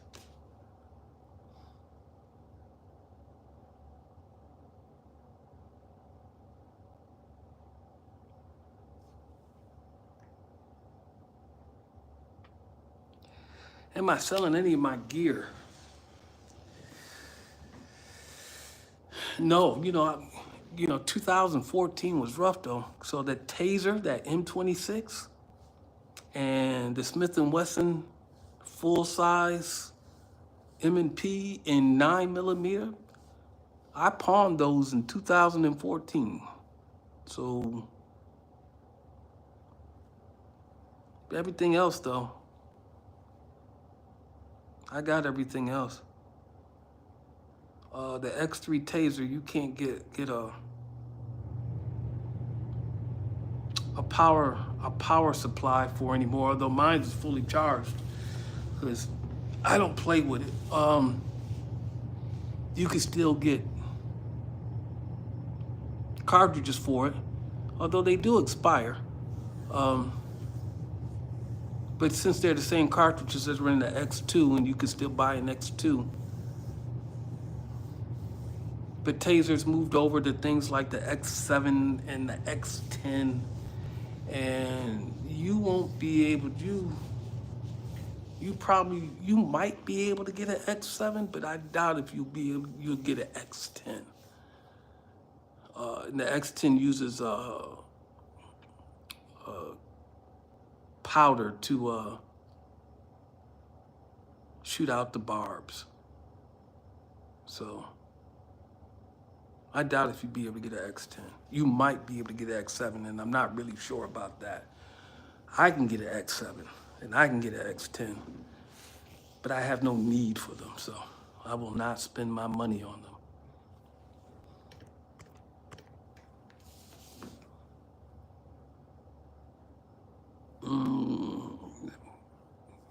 I got a pistol permit, so I can carry a firearm, but in the state of Georgia, the state of Tennessee, the state of Kentucky, the state of Ohio, you don't even need a permit to carry a firearm. You don't need them. So I don't know what you're talking about.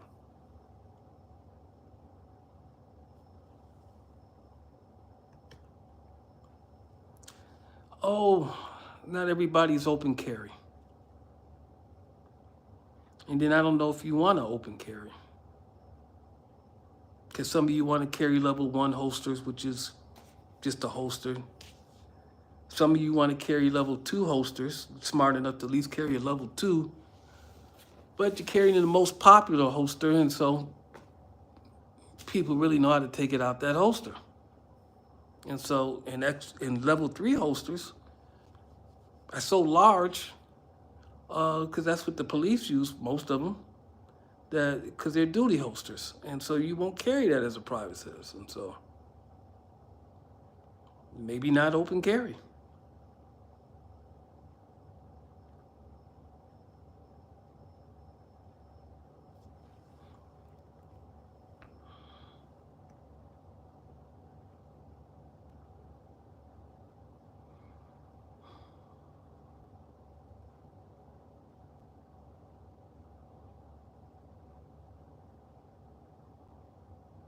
What's up, Red Dot Miles? How you doing? The dude underneath him, Alan Fish.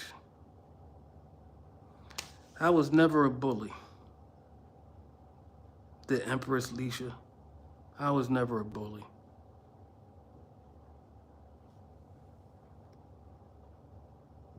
Was McFarland crooked? No, I think he was just largely uninterested.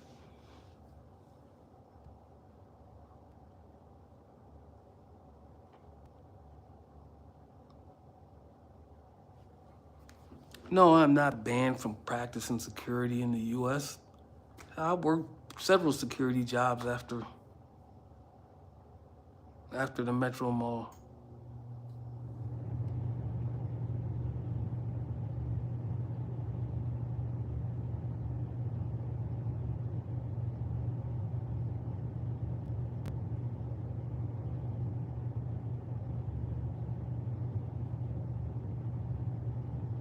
Mm.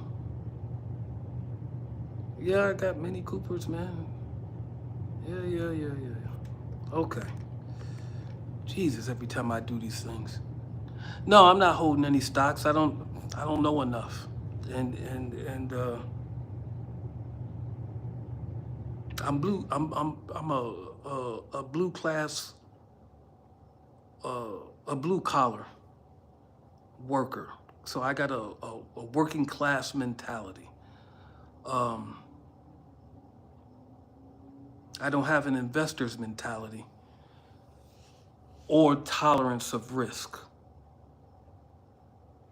And you have to be able to scale. And so to scale, it takes real money. So you could put $500,000 in, and maybe you can get $50,000 a year out of it. I mean, you need to scale. And I don't know if I don't have the ability to scale.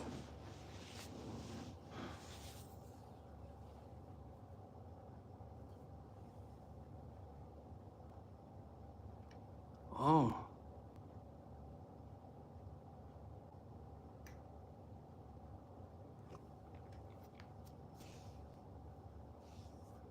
no, DG, I don't have children now. Bro, I saw that there is a video that you got arrested. There is on YouTube video for shooting who? Shooting what? A taser?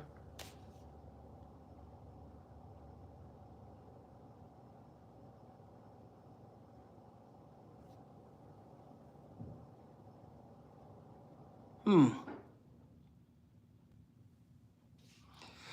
Uh, no, they're more than John Cooper works are generally have a few more horsepower.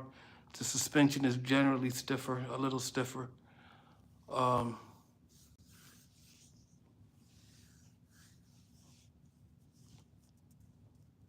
so that's why. But if you want the ultimate version, you buy a GP. But now, since Mini's made by BMW and BMW kind of holds them back, so to get something like a is powerful, or I hate the word powerful, but okay, which is much horsepower as a Golf R, you need the GP. But where they make however many they make of Golf R's, they only make a limited edition of the GPs. And so, and then every other model of Mini Cooper would be kind of generally down on horsepower to a GTI, except the last version of the Mini Clubman, which is a station wagon, which I do like. I don't like the last version of it though. That one, the John Cooper's Works, will come with 300 horsepower. So, and then you could buy maybe a John Cooper Works Countryman that might come with 300 horsepower, but I'm not sure. So if you're looking for a hot hatch with more horsepower, then you start with Volkswagen and GTI, and you go up to a Golf R. If you want American, then that means you get a Focus RS, and you don't consider anything else. I mean, you can get a Focus ST. You'll have to mod it, and plenty of people do mod them. I prefer a Fiesta, but you don't look at Dodge or Chrysler or Chevrolet. You don't look at none of them. If you happen to have a Chevrolet, there's some shop out of Grand Rapids, Michigan. I can't remember the name of it. They make parts for it.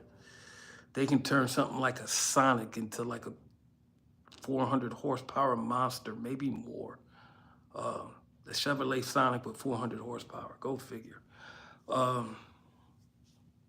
I know a guy with a Chevy Cobalt, and he could beat a Scat Pack with it. That's Ooh. And the people who he brought the car from somebody, but the person who he brought the car from got those parts from God, someplace in Grand Rapids. So there you go.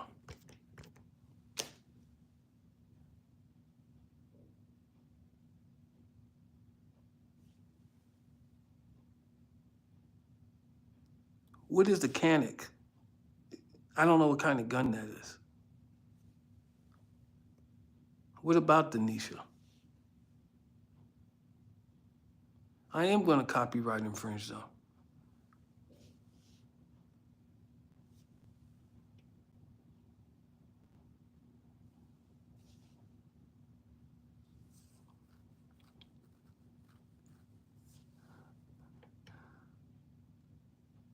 Denison. I don't know Denison. Yeah, you got a V6 that's 300 horsepower. I got a Mini Cooper that beats 300 horsepower cars all the time. American 300 horsepower cars. If you get an old Mercedes 350, because the new ones only are 4 cylinders, 250 turbo, stock.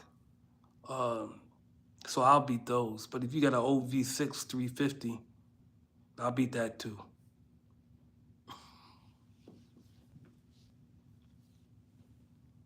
Not that I know of, Anthony.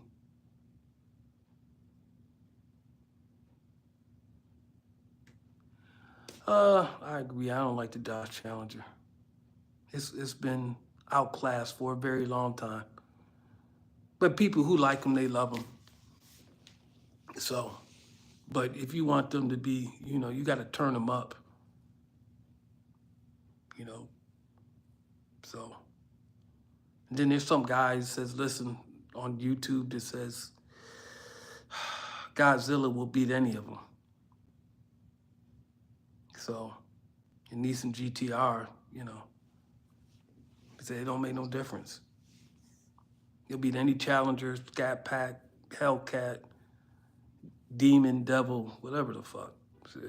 Can't do nothing with the GTR. Takes it to Texas 2K. Shit, I mean, you go to Texas 2K with 1,000 horsepower, you ain't got enough horsepower. You ain't fast enough. I don't even know why you brought that car. My mom's all right. I'll see her soon.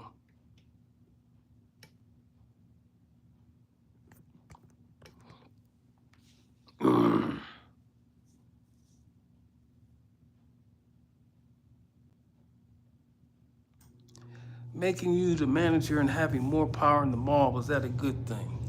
So the police had said, and I deleted the video, a long time ago, but the police were basically saying that I couldn't do what I did as security. I couldn't kick people out the mall. I couldn't do this. They were just trying to throw monkey wrenches in the mix. So they just made me manager, and then we just got around all that nonsense that the police were talking that weren't really true. Wasn't true. Because I was an agent of the mall just as security. And so as an agent of the mall, they gave me the ability to do that as security. So they were lying. They were trying to slow me down. It wasn't nobody paying attention to them. Because I didn't think they would, I tried to CT I think the first week, 30 people. I wanted 30 people to get the fuck out that mall. Fred, Terry, Anthony wasn't down, but I mean a whole bunch of people. Just CTing, just criminally trespassing right out the mall. And I don't have that video of that conversation because I didn't have a GoPro then. All I had was the thumb camera. But man, it reminded me of the Shield. And it's like they were trying to intimidate me because they said, well, if you do something wrong, we'll arrest you. Yeah, well, the problem was I read statutes and case law, and I didn't use what I thought. How the law was interpreted. I used how the case law interpreted the laws. I told you, you do that, you become, I'm not saying impossible to prosecute, but you become very hard to prosecute. because you use their thinking. This is just wisdom.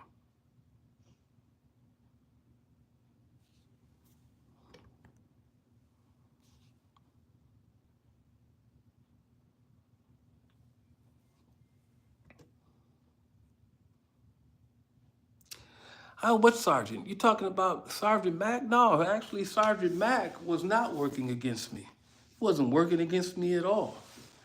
Sergeant Mack was he was all right, and he was. Let's go back to that phrase, man. Wisdom is chasing you. I just didn't run away. He was giving me information. In fact, a couple of cops down there did give me some information. And I used it because wisdom was chasing me and I had no business running from it, so I wouldn't run from it. And so I incorporated it. So you would see me jump in a fight. Like, all you have to do is look at the dates. So the melee situation, I jumped in the fight right away. Or there was another fight and I jumped in right away. But by the time you saw Alex and Efren fight, and I was just like, not yet, not yet, not yet. That's because some cop told me something. And I tell you what he told me. He said, you got two people fighting and they're mad at each other and they got all this energy and they're fighting. Well, you can go in there and break it up or try to break it up, but then they might start fighting you and they got all this energy. And so now you got to fight them. Well, guess what? If they're fighting each other, let them run out of energy. Let them tire themselves out and then go in and break it up and put the cuffs on people. Made sense to me. So there you go. So I incorporated that. That's some wisdom chasing me. That caught me. And then there's another thing that he told me. He told me about a situation where he pulled out his gun too early. He said, well, now you can't shoot him. They ain't done nothing. You can't shoot them. And if they don't listen to you, you've left yourself no other options. Made sense to me. Okay, that's wisdom chasing you. Okay, let me pick that up and take that with me. Which is one of the reasons why, I don't know if he told me before or after I had that taser. But I knew I needed the taser because I can't pull out my gun and just point it at people to get them to comply. But that taser, I could. That's why you saw the taser come out all the damn time. What else did some cop tell me? Oh, he said, listen, man, if not this time, next time, because they're not going to stop. You didn't get them this time, you'll get them next time. Just be cool. But I also, and I also had the philosophy of don't put nothing on nobody that they don't deserve. So you could know he's dealing drugs, but if you didn't catch him, you didn't catch him. And you can't, if you didn't see it, you can't put it on him. I won't put it on him. You hear me tell Steve that. Don't put nothing on him that he don't deserve. I don't care if you know what he's doing. You saw it do him 2 weeks ago. You telling me he did it right now? If you didn't see him do it right now, don't put it on him. Don't put it on him. So that's how you walk with integrity. That's how you walk with integrity. You don't lie. You don't fabricate. You don't make shit up. Nigga, I caught you this time. I got you. Now, I don't have to put anybody in cuffs. Sometimes if you put people in cuffs, you become responsible for their safety, and there's a whole lot of other things that are going on with that you might not want to put people in cuffs. You might not want to take them into custody. You don't have to do that. So there's a video where I told the police, he don't want me to put the cuffs on him, then you stand right there. He's still under arrest. He can't go nowhere because to arrest somebody, you're not free to go. Right? The police can detain. I can't detain. I can't hold you for investigative purposes. The police used to tell me I could detain all the time, and I cannot detain. I can't hold you. I arrested you because I saw you do something. Now in the state of Georgia, there's no more citizens arrest. However, that does not necessarily apply to a retail environment. Because even though I'm just a citizen, I'm still working in this capacity. Now, do I want to test that law? No, I don't. No, I don't. But I'm pretty sure that I'm correct because of what I've been hired to do in the capacity in which I'm working. That it was not their intent to take that away from me. But you don't want to be the test case for that, right? If somebody decides to push back on it. But you can. I'm pretty sure that you can. All you got to do is go in and read the statute and its intent, the spirit of the law. Although the Supreme Court doing some weird things, not paying attention to the laws, not taking into consideration the spirit of the law, not being consistent on their rulings, a whole bunch of other shit, man. But still, but they got the power. You don't have the power, so you kind of stuck with with whatever their interpretation of whatever it is at the time. But there's plenty of case laws, and I doubt if most things will rise to that. But you could make it to a federal circuit court. So these things that I can teach you, I can tell you. I can't teach you in entirety, but I can start you down the path, and everything else is up to you.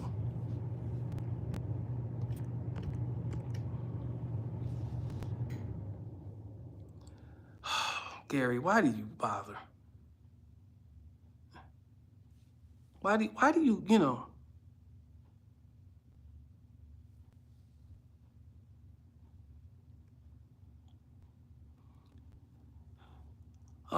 see your KP vlogs.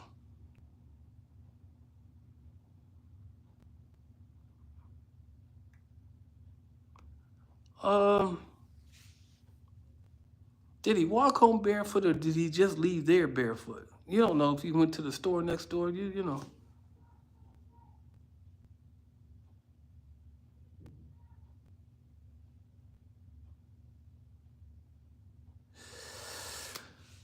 I don't know if I tried the CT Terry. So I think I tried the CT Too Tall, Greg. I can't remember. It's so long ago. But just a lot of dudes that I seen do things. I seen them, because downtown was like an open air drug market damn near. I could just stand there and watch people do hand to hands. It was ridiculous. This shit that I saw.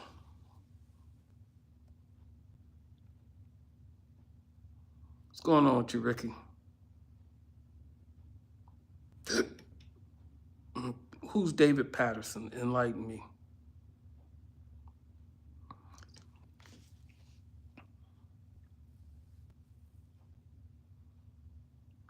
In Ohio, we can hold you until police come to arrest you. No, you arrest them, and then the police have a... Well, answer this question, because I haven't looked up Ohio law, right? So you can arrest for things that you see, that you witness, right? This is my general thinking on it. Can you arrest for things that you did not see and you did not witness? Because that's what the police can do. They can arrest for things that they did not see, that they did not witness. Can you do the same?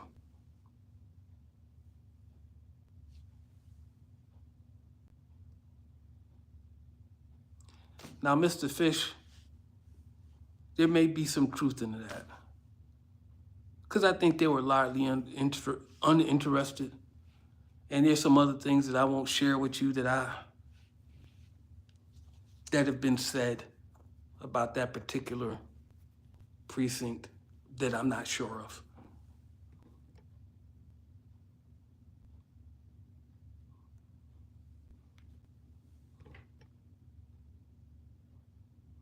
I think the mall closed in 2015.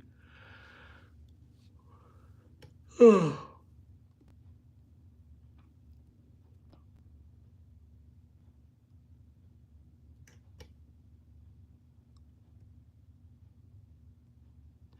know, somebody is,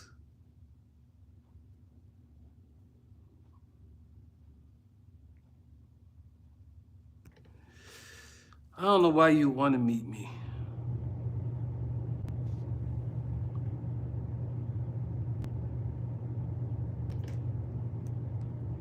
Hold on. Why did you ban people that didn't smoke in your mall? I saw you do something. I told you. You either were smoking weed or you were selling drugs. I mean, I let people come into that mall and I recorded them trying to sell stolen merchandise. Now, people wonder why I didn't do anything about that then. Well, sometimes I did. Other times I just stood there and recorded it and collected evidence of it.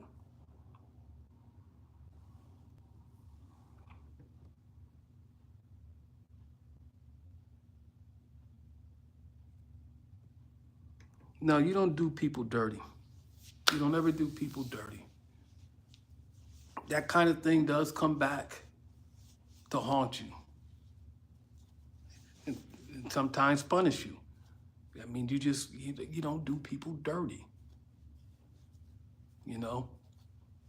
You get them the right way, you don't get them. And really, if you think about it, you don't ever get them for selling drugs. So you don't ever get them for selling drugs, but you put so much pressure on them that they stop selling drugs. Isn't that what you wanted in the first place?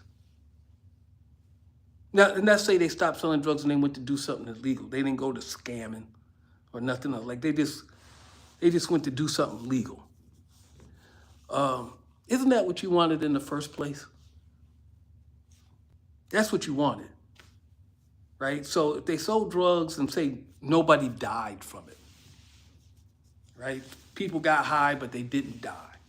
It's illegal to sell drugs, it's illegal to use drugs, but we'll just concentrate on the selling part of it. And because you put enough pressure on them, they stopped doing it. Have you not succeeded in what you were doing? Is it necessary to put them in jail?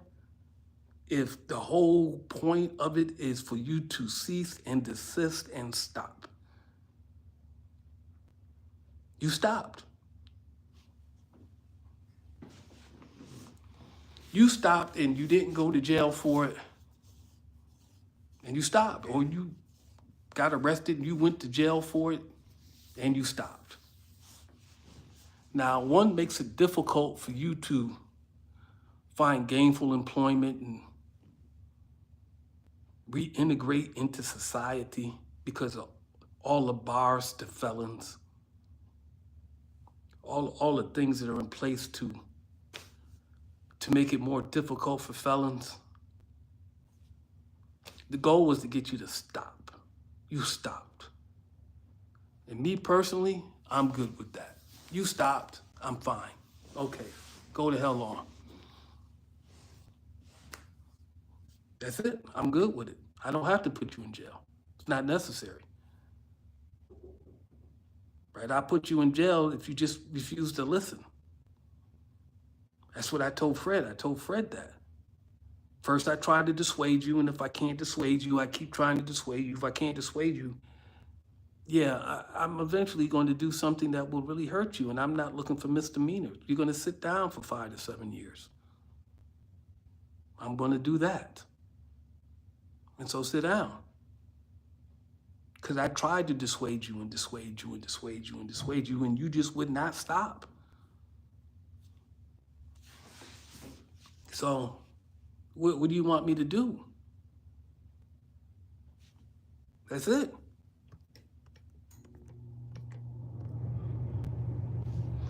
Yes, I can see. I talk with my eyes closed. I'm sorry. Terry had a song that you like. I think you mean Fred. Marcus Purnell did not admit to breaking into my house. He said his friends, other people around him, at the time. He said they were basically my niggas that broke into your house. So I'm assuming that it's the people that he brought down there with him. No, I'm not going blind. If you saw what I did this weekend, you would know I wasn't going blind. I don't know what he's doing. I don't know if he's a J. I don't know how much time Fred has. I'm not even know if he's in jail. I mean, I can go to Clayton County, Georgia, and maybe you can look up an inmate. I don't know. The last time I remember, you couldn't go to Clayton County Jail. I went to Ohio 555. I went to the Triple Nickel. He could have a towing company. I don't know. I don't know if Fred's a junkie. I can't tell you. I hope it's not true.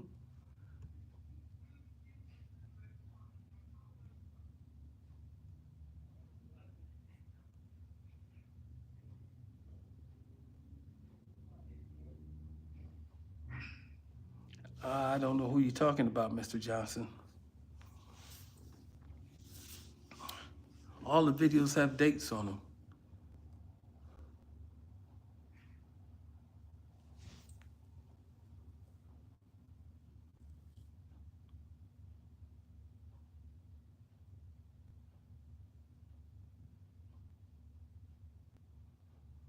Okay, so if you did see it, and you can only do it on felonies, which is, by the way, similar to Michigan.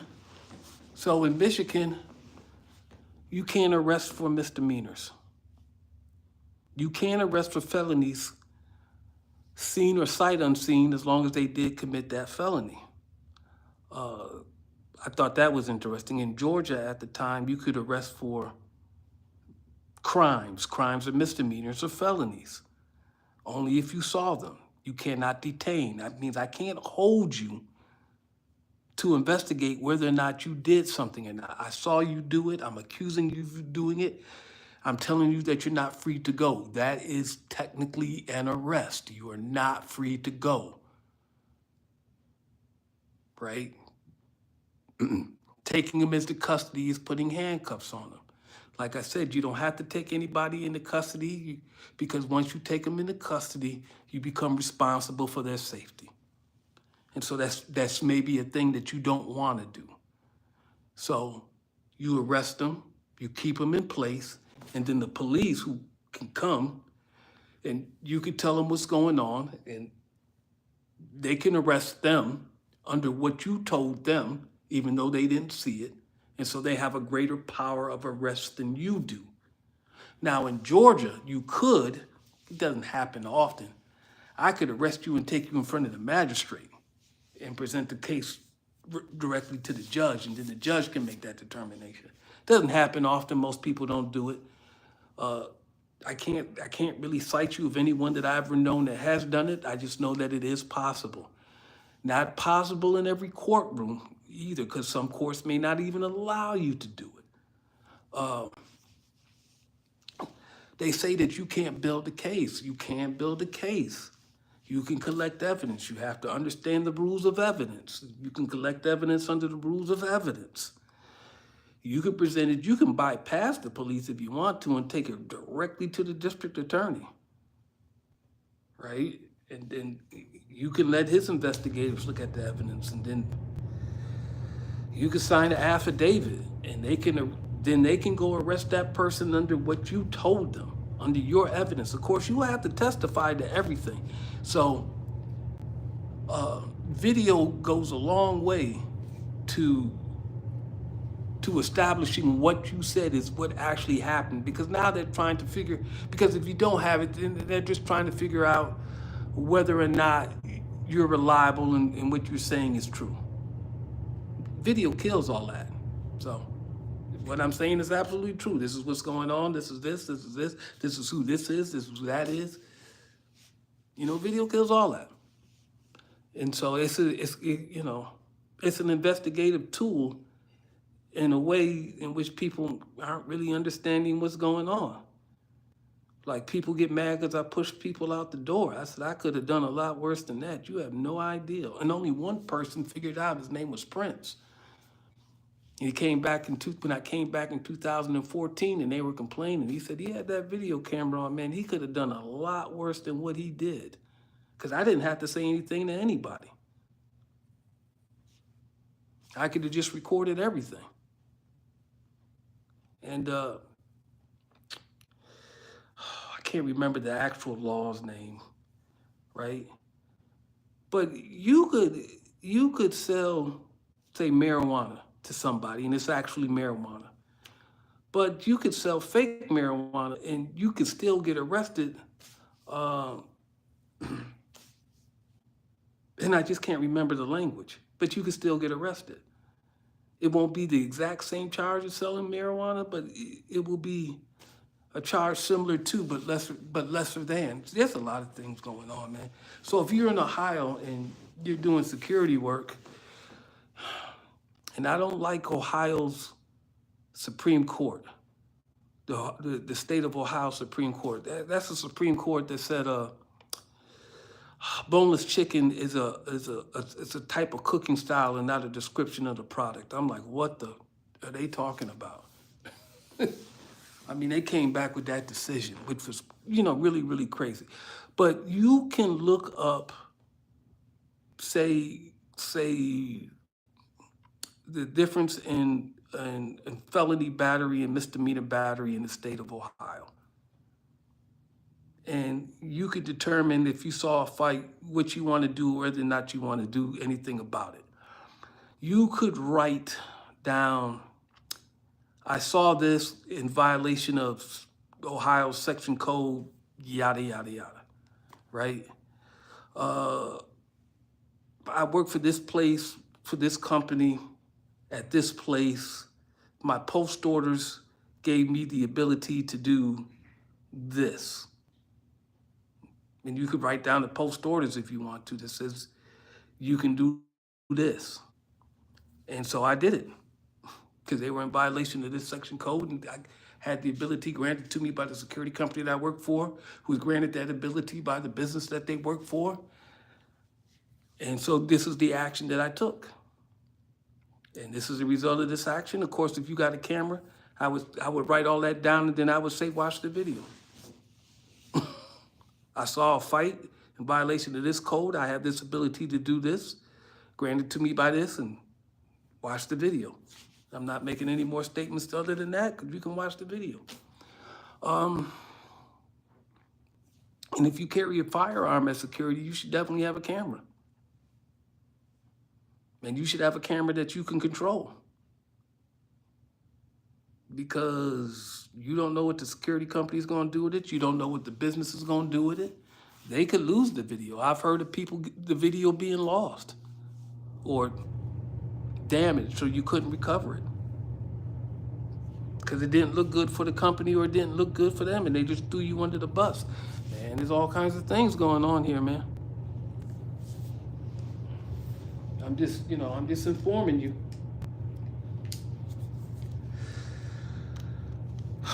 I mean, these are the kind of conversations that we need to have on this channel. Security, what you can do, what you can't do, what the law says about anything. And I'm not giving you legal advice. I'm telling you to look up some of this stuff yourself. I'm just telling you where to go and how to do it.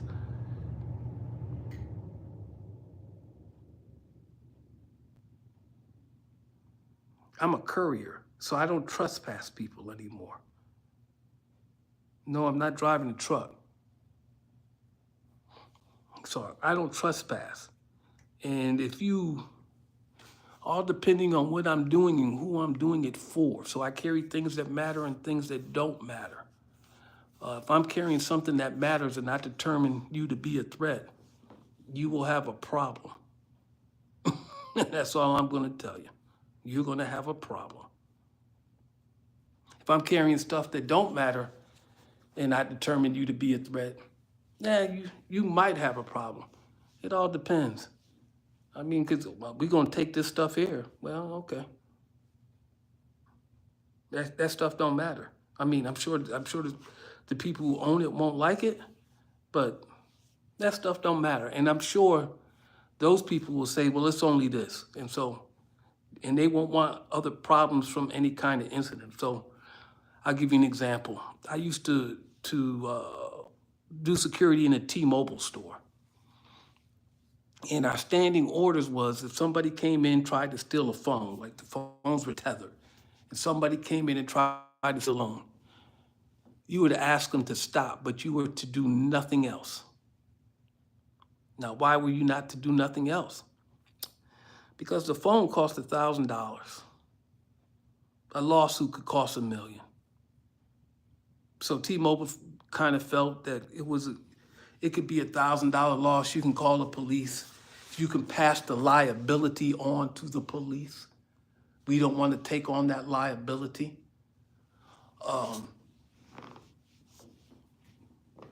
And just let it go. Now, there was one security guy that somebody was trying to do just that, steal a phone. So him and an employee, and it's funny because I think he had just got out of jail or prison for doing the exact same thing, if I recall correctly. And they tackled them. They secured them, and the police came in and arrested them. And T-Mobile had a standing policy: you were not to show any, you're not even to tell people about the possible video because they had cameras in it. But you're not even supposed to even tell them. And anybody come asking you about this video, you just send them up to a corporate, right? In any event, what happened to security? Well, security got suspended for a week. What happened to the employee? He got fired. He's a pretty good salesperson too, because the post orders for security was you're not supposed to touch them. You know, go over there and have a conversation, say something to them, but you're not supposed to touch them. And the same thing for the T-Mobile employee. So, and those post orders will let you know what you can and what you can't do. And if you go outside those post orders, all anybody is going to say is that we didn't give him permission to do that. He did that on his own. So you took on all that liability by yourself. Your security company threw you under the bus, and now you got to defend yourself. And they will call the security company to bear witness against you because we told him not to do that. I didn't have that problem when I was at the Metro Mall. See how wisdom is chasing you?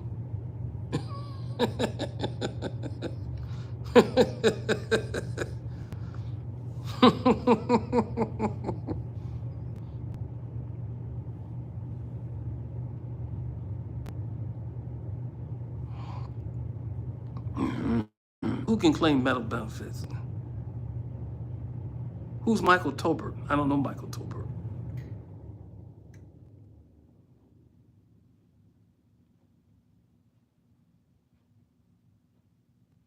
Hey, Joshua.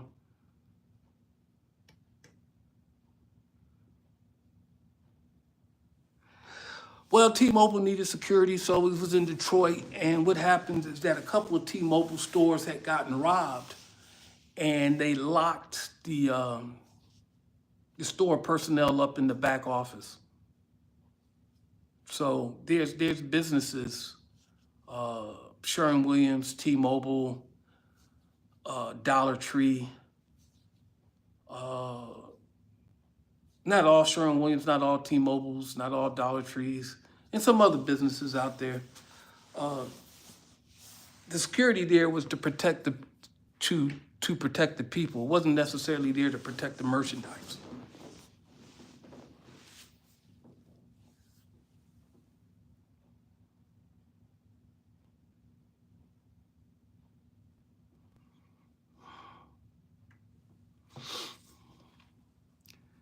I ain't telling you about no guns that I carry.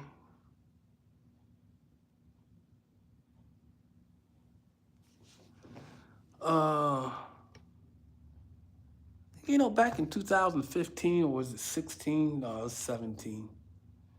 Somebody offered me $50,000 a year to work at a Texaco on Martin Luther King next to the 285. I'm like, nah.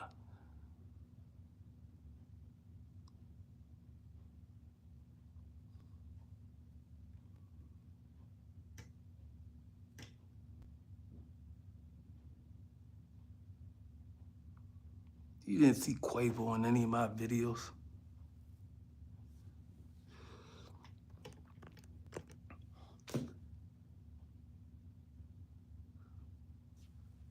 Because you don't need to know. That should not be public information.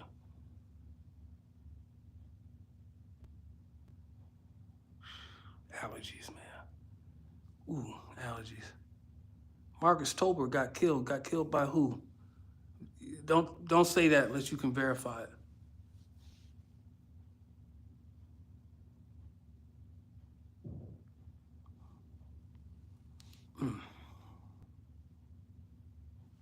Yeah, I'm just dealing with, allergies. And the allergies, I don't necessarily get running noses. I get migraines. I mean, it fucking hurts like nobody's business. 2. I got 2. Okay, check this out. You guys have been, man, my fucking head. Wow. Is this right?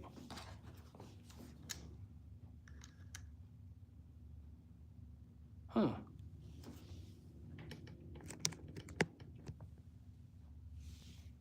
Oh, there you go. Crystal Moon. Look at you. The corned beef spot. See, that's another example. Like, that was the only place where he needed security. He did not really want us there. But I guess the place was just, people were just out of hand. And so somebody just needed to be there. Just like, but trust me, if people wanted to challenge you, they'll challenge you. And I think they'll challenge you because they just generally, like my friend Casey says, they don't respect your authority. One, they don't think you can do anything. And, the laws, because people confuse policy with law. And the policy may be one thing, but the law may be another. So you have to follow the policy. But now, if you make the policy, like I did at the Metro Mall, what was my policy? Don't break the law. After that, what did I always say? After an investigation, I go home. And if I don't go home after the investigation, they'll never put me in prison. Have I ever been to prison? I've never been to prison. I've never been convicted of anything I did at the Metro Mall.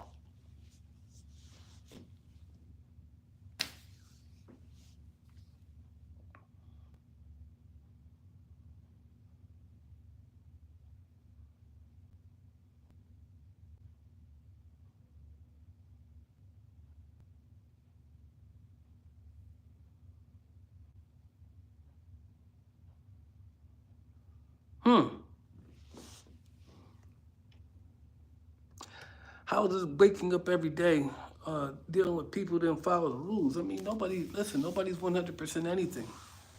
I don't always follow the rules. So it's just your conduct more than anything, right?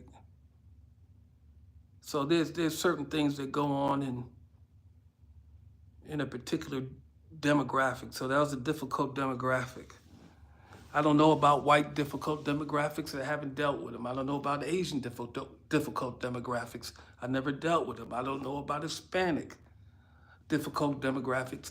I have never dealt with them, but I have dealt with black difficult demographics, so I know them very well. And I've been around them and I've lived in them. So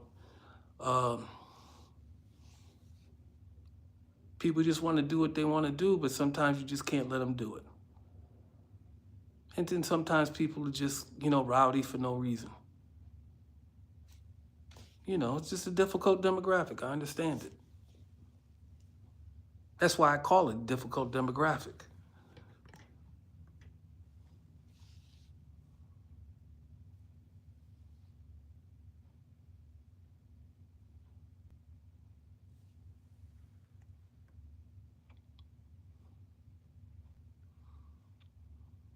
You was in the Army? Yeah, I was in the Army.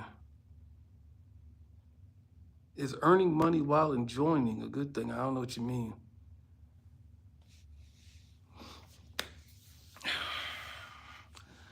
Find stuff that works in your gun, that shoots accurately, and then learn how to shoot it accurately.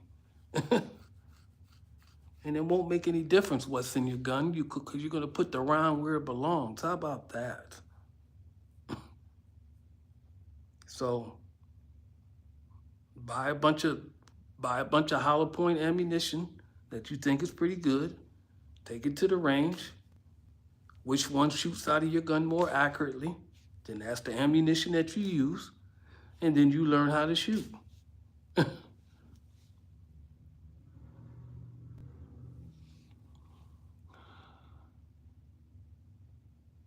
No, I don't do birthday parties.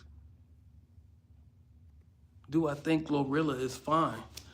Ooh, I don't know why you asked that question. You talking to Casey?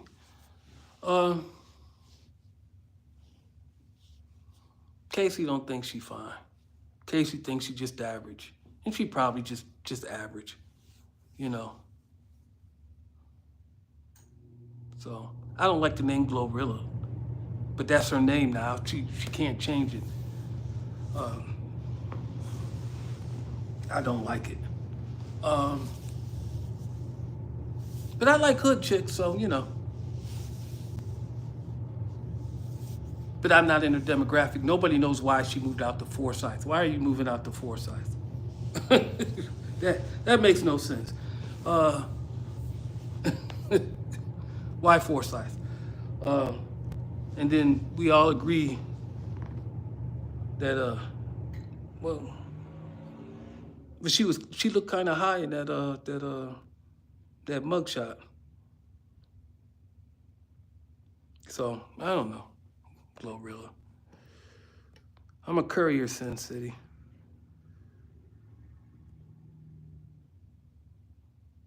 I've been all right. Got my tooth pulled today.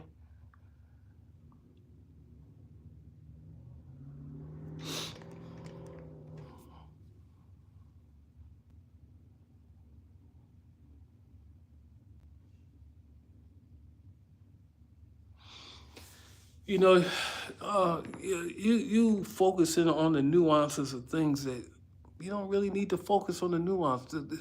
Put the bullet where it needs to go. It will do the job that it needs to do. That's it. Because most of your well-performing ammo is going to perform well. Some may perform a little bit better than others. Who the heck knows? But you know what? If you put the bullet where it belongs, it's going to do what it needs to do.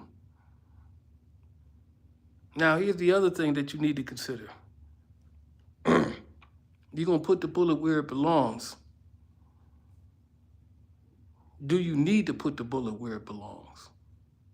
Can you avoid that situation altogether? Because once you pull the trigger, there's a whole lot of things that go along with that. And those things you might be trying to avoid. Those things you might not want to deal with.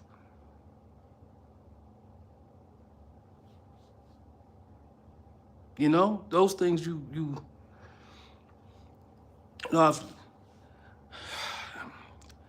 there was a guy online, Colin, some black guy in Texas, right? Can't remember, gun guy, right? And he was talking about a shooting. And I was trying to tell, as a private citizen, not security, you're not working the job, you're not the police, you're not in law enforcement. Just as, you know, Joe Schmo running around. Your duty is to engage and to disengage. You engage to disengage, right? You're being attacked, you draw your weapon, bang, bang, if that's what you gotta do. But you engage to disengage. You don't engage to put them down. Or you don't get to a prolonged gunfight. You engage to disengage, to separate yourself from the situation. And one guy was like, one of the comments was like, "Nah, man, you put them down, you this and that and the other." I'm like, listen, you do what you want. But, you know, you'll have to deal with the prosecutor. And the prosecutor can do what he wants. Oh, and by the way, why the police enjoy qualified immunity, prosecutors and judges enjoy absolute immunity. Absolute. And you don't need to unnecessarily be adjudicated. And so death, if you kill someone, there may be some adjudication. There may be some adjudication because gunfire was exchanged. But if somebody's dead, the chances of it being adjudicated go up. So you engage, disengage. I'm not telling you shoot wildly. I'm not telling you that at all. I'm not telling you to miss. Don't get that twisted. I think that's what that person think I was saying. Like, but no, you engage, disengage. Now, as you engage, they may die as a result because you've learned how to shoot. One of the reasons why you learn how to shoot is because you don't want to hit somebody's mother, father, sister, brother, aunt, uncle, son, or daughter by accident because they won't understand, and I don't think they should understand. So if you're shooting at me and you hit Terry's mom, Terry, Fred, and Anthony shouldn't understand at all. And I don't blame them. That's the standard that I hold myself to. That's why I learned to shoot as well as I did, because I didn't want to hit anybody else's relative or friend by accident.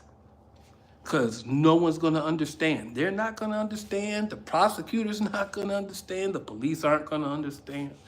Well, the police are not going to understand, but they'll arrest you. They could arrest you, but they don't have the final say on nothing. The prosecutor won't understand. They do have the final say, and they could prosecute you. So that's why you shoot straight. So you engage to disengage, because I tried to separate myself from the situation. He just got shot in the process because he was shooting at me. Or they were attacking me and I tried to disengage and he just got shot in the process. Now, you can stand your ground. In certain states, you can stand your ground. You don't have to leave. But that doesn't give you permission to do whatever. And dude, you don't want to be a test case for nothing. And what did I tell Memphis when the police picked him up when I said he was a credible threat? You're a credible threat, right? Your pride just took a little hit. I got that from Quentin Tarantino's Pulp Fiction. Fuck your pride. Fuck it.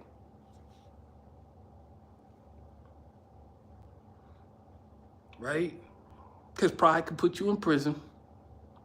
You got kids or you got something. Right? But you a gangster by accident now? That's what Fred said? Did you wake up this day, say, I'm going to go to prison? I'm going to do something that put me in prison? No, you didn't do that, so you a gangster by accident. You did something fucked up and you got caught. Psh. Wisdom is chasing you. Don't outrun it. Right? So, now your pride took a little hit. You don't like it. You wake up the next day and you wash your car.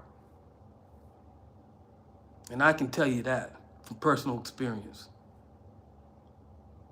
And I remembered calling somebody up and I'm like, man, if I had done X, Y, and Z, I wouldn't have been able to do something as simple as wash my car like I did this morning. So nah, your pride took a little hit. Fuck your pride. You don't want to be incarcerated. You don't want that physical prison. There's all kinds of prisons, but that physical prison is a bitch. And there's a reason why they take away your time, because you can't get it back. You can make more money, but you can't get that time back. That 10 years that the kid's been in prison, she can't get that back. She spent most of her 20s in prison, if not all of her 20s. You know, David Clay, he was, what, 30? Before he can even consider parole, he'll be 55. The same thing with Danny Marshall. You can't get none of that time back. And that's to just be considered for parole because they got life without the possibility of parole. So,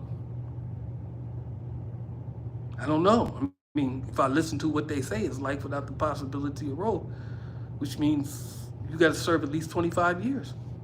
At least, but they don't have to let you out after that, I guess. I don't know. I haven't gotten that deep into it. 25 years without the possibility of parole was all I needed to hear. I don't really want nothing to do with that. And so sometimes people go to prison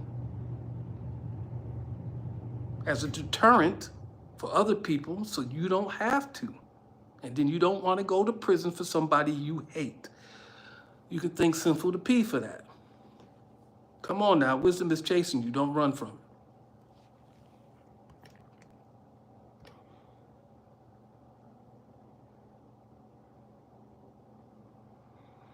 Detroit can't be more dangerous because people in Detroit don't talk, but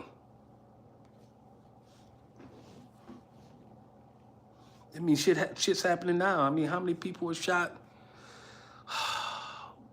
in one day in Atlanta? Like 6 people in 3 different places or 9 people? Come on now.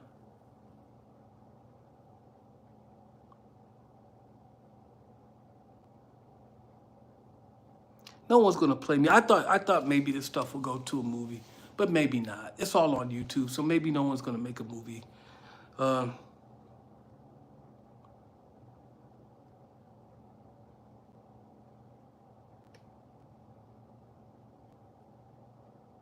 I ain't really trying to teach you people, so I'm gonna make like,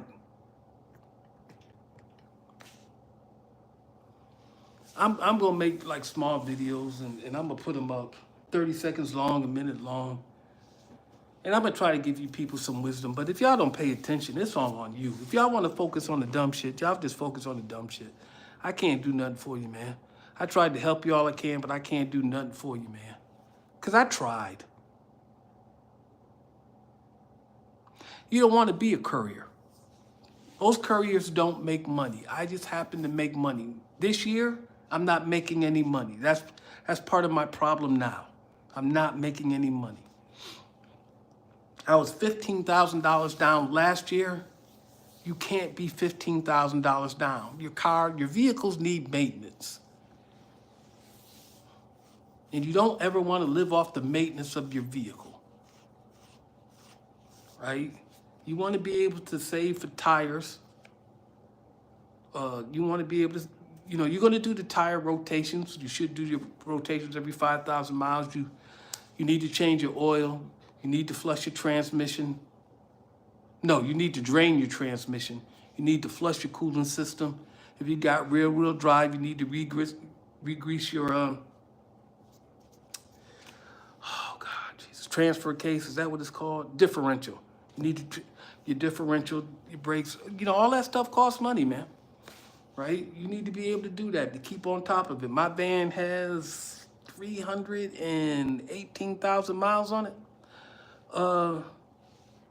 But I didn't do what I was supposed to do with the transmission. So the transmission, I'm getting this rumble from the torque converter. But the more miles that I put on it, should I spend the $6,500 to fix it because it's got 300 some odd thousand miles on it, or do I buy a new van at $60,000 and at least $1,200 a month and $1,000 a month insurance payment? So that's $2,200 right there before I put a drop of gas in it.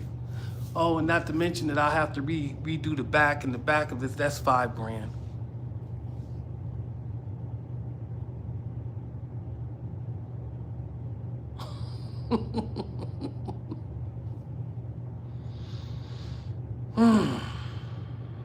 Yeah. I have no life.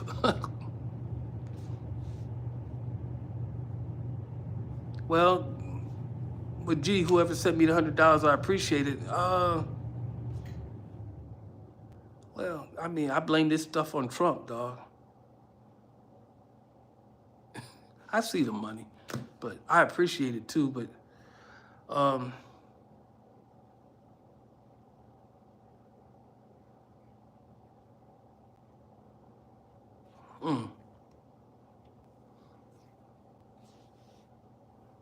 you creating the police pistol and airsoft. I have an airsoft lock, a light, and I'm going to put a hologramic sight on it. Do you think I should add anything else?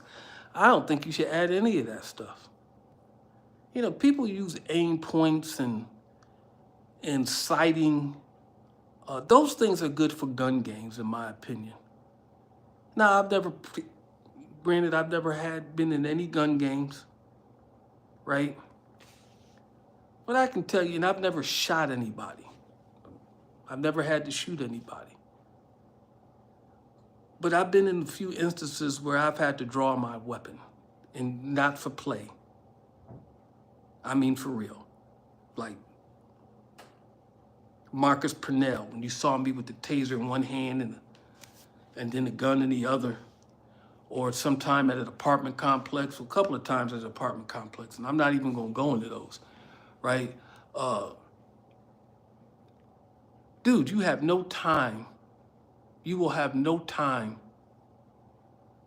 to be looking at no fucking sites. You will have no time.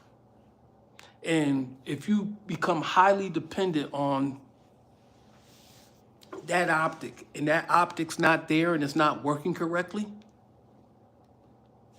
you got a problem. Because you've trained yourself with the use of that optic. And now the optic's not working for whatever reason. Then you will have to make some kind of adjustment, and that will take time. How much time it will take, I don't know. It could take a half a second, it could take a second, it could take 2 seconds. These things are like a race. Races are determined in tenths of a second. Do you want to give away those tenths of a second because your optic didn't work and you trained with the use of an optic? I don't even like putting a flashlight on the gun. I understand why it's there, but I don't like it. Laser sight on your gun? Nope, don't like it. No optics, no lights. The most I'll give you is night sights. And I don't even use them.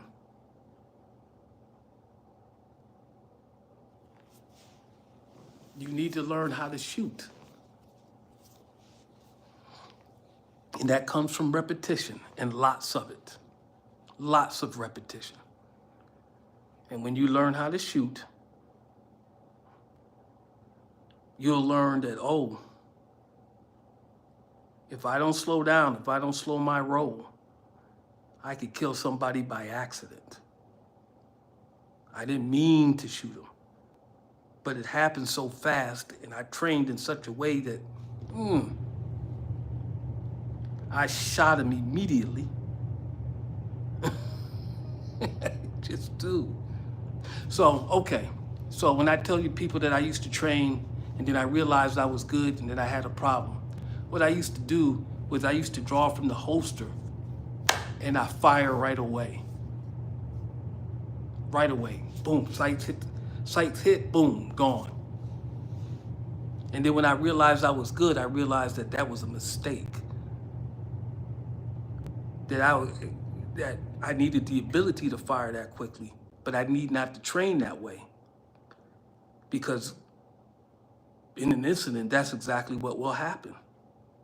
That gun will come out the holsters, that sights will hit that target, and boom. And that front sight will hit that target. So initially, the front sight would hit the target, and then boom. And then when I was really good, I didn't use the sights at all. But as soon as I was on target, boom, I had to stop that. I had to stop that. I would have killed somebody if I didn't stop that. Yeah, I would have killed somebody at an apartment complex not once but twice, and I may have killed, Marcus Purnell, all depending. Now, I was backing up, and I didn't train my weapon on him like that, because you cannot, because you are not the police. So the police can hold you at gunpoint. The average citizen cannot hold anyone at gunpoint. So you should not point that gun at them. How do you know that, Darren? How do you know that? Because I read the law. I read case law. And when you do things like that, you learn things like that. Like Like you wouldn't think that you own somebody whooping your ass or potentially whooping your ass duty of care, but you owe them a duty of care. How do you know that, Darren? Oh, I've read the law. I've read case law. This is how you know these things. This is how come people didn't get shot when I was at the Metro Mall, because I read these things and I knew these things. So when Santana had the brick in his hand, you noticed, well, actually the gun was pointed at him. It didn't look like that way in the video. But as soon as he withdrew, what did I do? I withdrew. How do you know to do that? Because Steve was no longer in danger, and the law says that, case law says that you need to retreat. You're no longer the person that you're protecting, or you're no longer in danger, then you retreat, you back up. You gotta read the law to know that. That's their thinking on it. All that tough guy shit. You're going to lose if you're working security, if somebody's attacking you. Attacking you, all depending if it's a private citizen, if you're going back and forth, but let's just say somebody just jumps out and tries to rob you or do something to you, attacking to you. You know by default you're the winner, security. You're the winner by default. You win by default. The only thing you can do is something stupid enough to make you lose. And if you don't know the law, you will probably do something stupid enough to make you lose.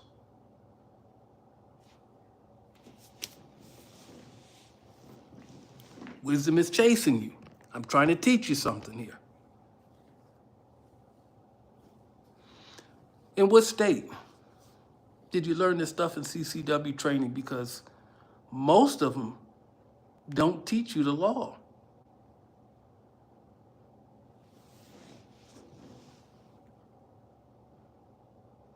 I did what was necessary. Well, okay. I don't know. I wasn't there.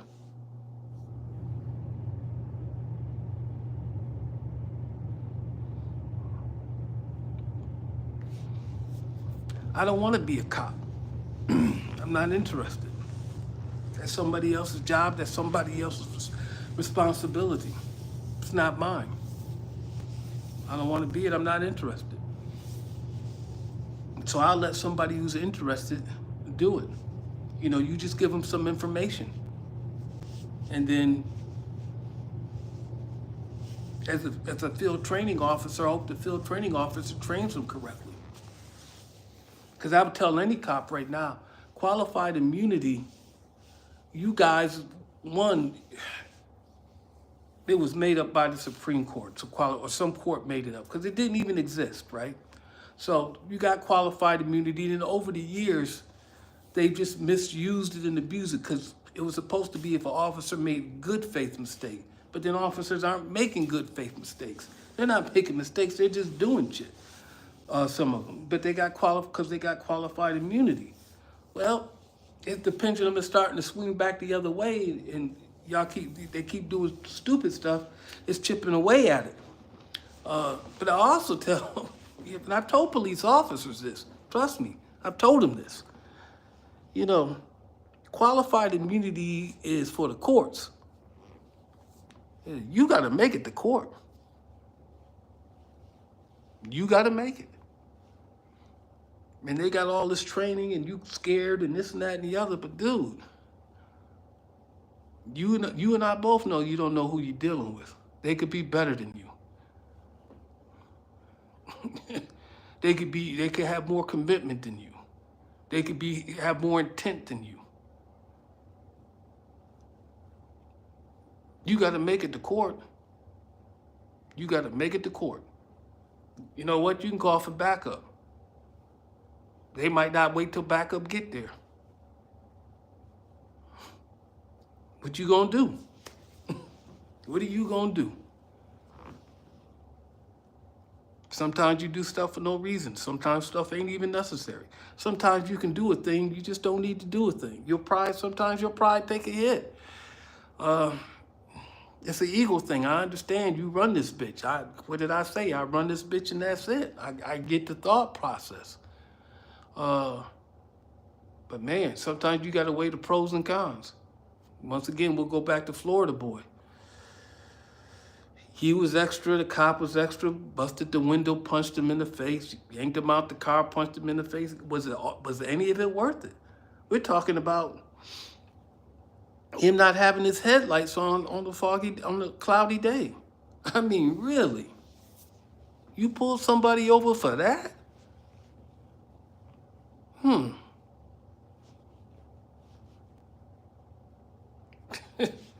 You could do a thing, but why? What was you really doing? Because you had to be doing something else, really, I think. To pull somebody over for not having their headlights on while it's raining or it's cloudy outside. It wasn't even raining at the time. So, why? Just why? Now, because of that decision, and then his decision, and then your decision to punch him in the face after you broke the glass, you got all these other problems. For absolutely no reason. No reason. And then not only that, but the dude was really about it from where you was positioned. If he wanted to get at you, you wouldn't even seen it coming. You wouldn't even seen it coming. In all of this, there's enough crime out there where you don't have to manufacture it. It's just out there. People said I manufactured things. Like, no, I saw you smoke weed. I kicked you out the mall because I wanted you out the mall because you were doing more on the block than just smoking weed. You were out, I saw you selling drugs. I kicked you out the mall. I got reasons for that. I'm trying to get people out the mall, people that aren't really doing anything or hanging out. Even if you're spending some money in the money that you're spending is not worth the problems that you cause, or you're not really spending enough money to even be dealing with the bullshit that you're dealing with. I didn't do nothing for no reason, right? But I'm not manufacturing things. Reason to do this or reason to do that, the reason to say something to you. No. You think I want to get into fights and arguments and no. That's why I call you people stupid. No.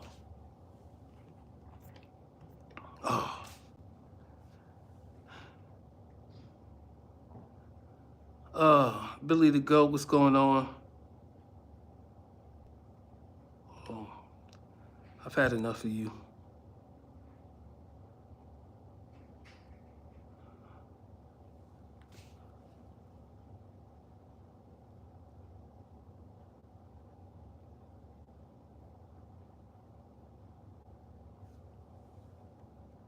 Well, who's your auntie? Don't tell me it's, I can't remember her name.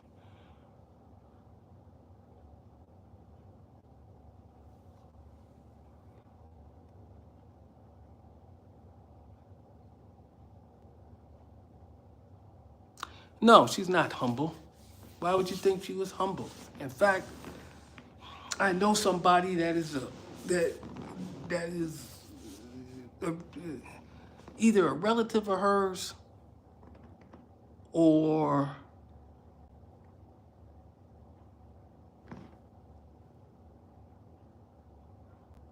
in a relationship with a relative of hers, and said no, she is the same person. I don't know, because I don't like looking at myself in the fucking phone. Why do you need my help, sir? What do you need my help for?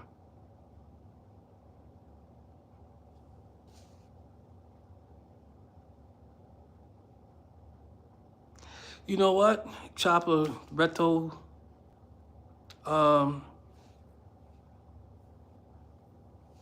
don't want to be taught by a police officer. I don't want that information from a police officer, because police sometimes don't know what they're talking about. They really don't. You know who I want it from? A defense lawyer. Give me the honest to goodness criminal defense lawyer. And then I don't want you to tell me, I want you to show it to me. Did they show you in text the actual case law? Because everything that I'm telling you, no one taught me. I read it all. No one even introduced it to me. I just read it all. I searched for this stuff myself.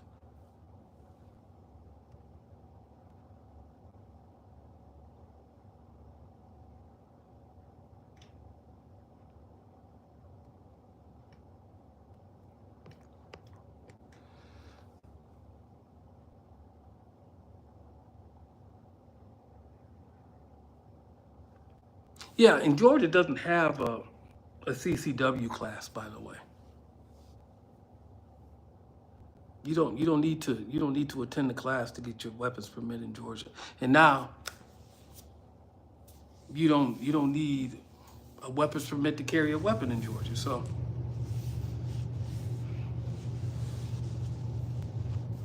and I remember in Michigan, I never got a CCW, attended a CCW, but I knew a CCW trainer. And they never talked about that stuff. I'm not saying that they don't do it in Michigan, because I don't know.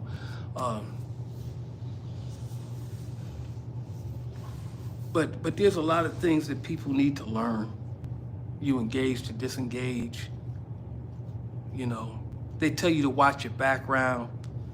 I don't know, especially if somebody's pulling a weapon or shooting at you. I don't know if you got time to check your background. I don't even know if you're going to take that time to be realistic about it. You just don't fire for effect. Like I wouldn't pull the trigger unless I'm going to hit the target. But that's just training, right? But if I'm under fire, then who knows? But I do think about that thing. And so that's why I train my body to just do what I want it to do, whether I'm thinking about it or not. It will do exactly what I tell it to do because I've trained it to do that, whether I want it to do it or not. That's kind of what made me so good, because it would do things that I'm like, I didn't want to do that. That's why I had to start training a little differently. Like I told you, I draw that weapon and bang. And there's a couple of instances, but you know, just working at security, but even, yeah, man, that you know, just, you would probably die. Like that trainer said, I told him I knew how to shoot, and you know, yeah, everybody know how to shoot. And then he saw me shoot, and he's like, oh, you gonna kill somebody? I'm like, yeah. It is that kind of serious.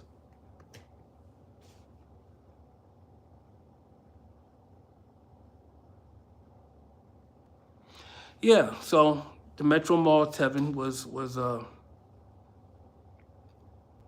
pass through the middle of the block. So the mall was perfectly located in the middle of the block.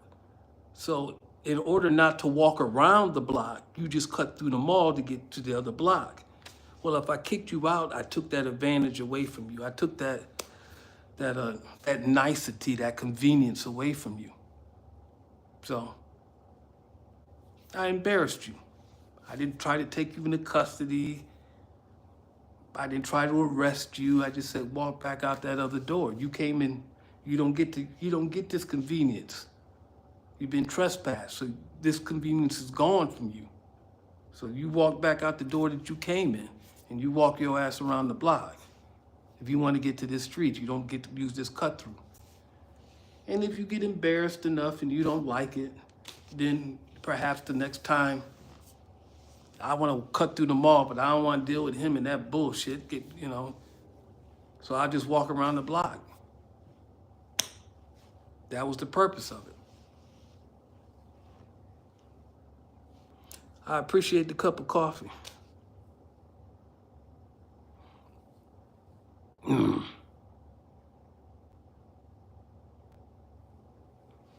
Yeah, you know, so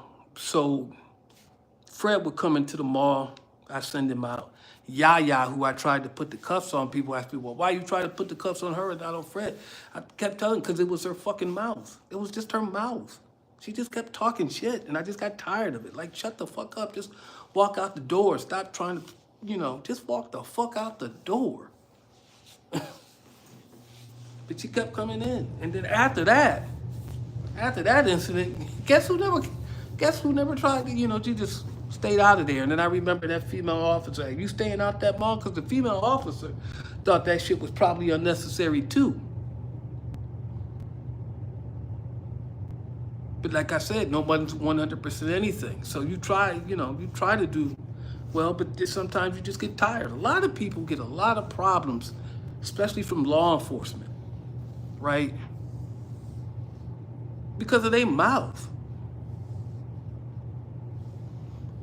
I mean, dude, like I said, your pride takes a hit. The cop is doing some unnecessary shit. You don't like it.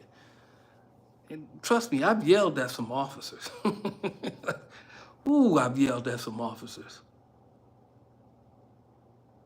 And then I think you know what, dude, I apologize.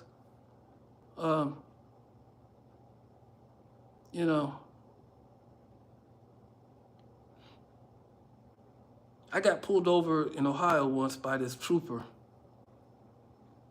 Now I was in the left lane, and the trooper pulled me over and took my license. And I was like, man, this motherfucker over here did this and this and this and this. And you pulling me over? I was talking all kinds of shit, and I gave him my license, everything. And they went back, and he came back, and he was training, so he had his FTO with him. I just like, use FTO, you FTO. Because he said, well, Mr. Long, we're going to give you back your license. We're not going to do it. I said, use FTO. And finally he said, yeah, I'm his FTO. I said, see, you're training them well. That's what I told him. Because I went off and I acted crazy. And I tested him a little bit. And you trained him well because he didn't respond and react. He just did his job and such and such and such and such. I said, you're training him right. You're training him correctly. You're training him well. But I was wrong. I was absolutely wrong.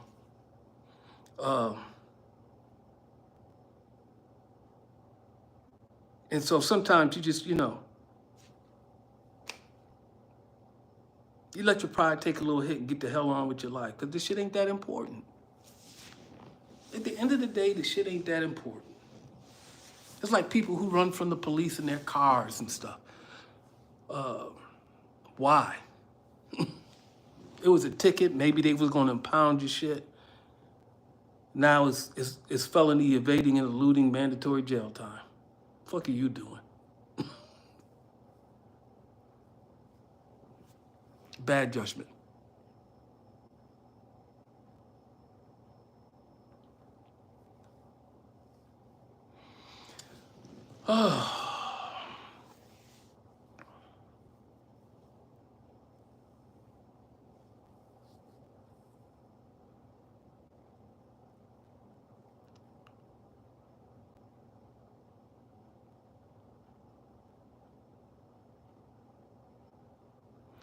So when my keys hit the ground, I told Steve to pick up my keys. I'm pretty sure I told Steve to pick up the keys, but Steve didn't pick them up. Sometimes people just don't do the shit that they need to do for you, right? I mean, like, I'm up here, whatever the fuck. But no, you know who gave me those keys back? Fred gave me those keys back. That's how Fred got back into the mall. And Sergeant Mack asked me about that, but I was like, he brought me the keys back. That's how Fred got back into the mall. He didn't tell me who gave him the keys. But he said he did it to buy goodwill. And so I let him back in the mall, but I told him if he did some fuck shit, I was just gonna kick his ass back out. And so, hey. Where am I from? I'm from Buffalo, New York. No one ever stalked me.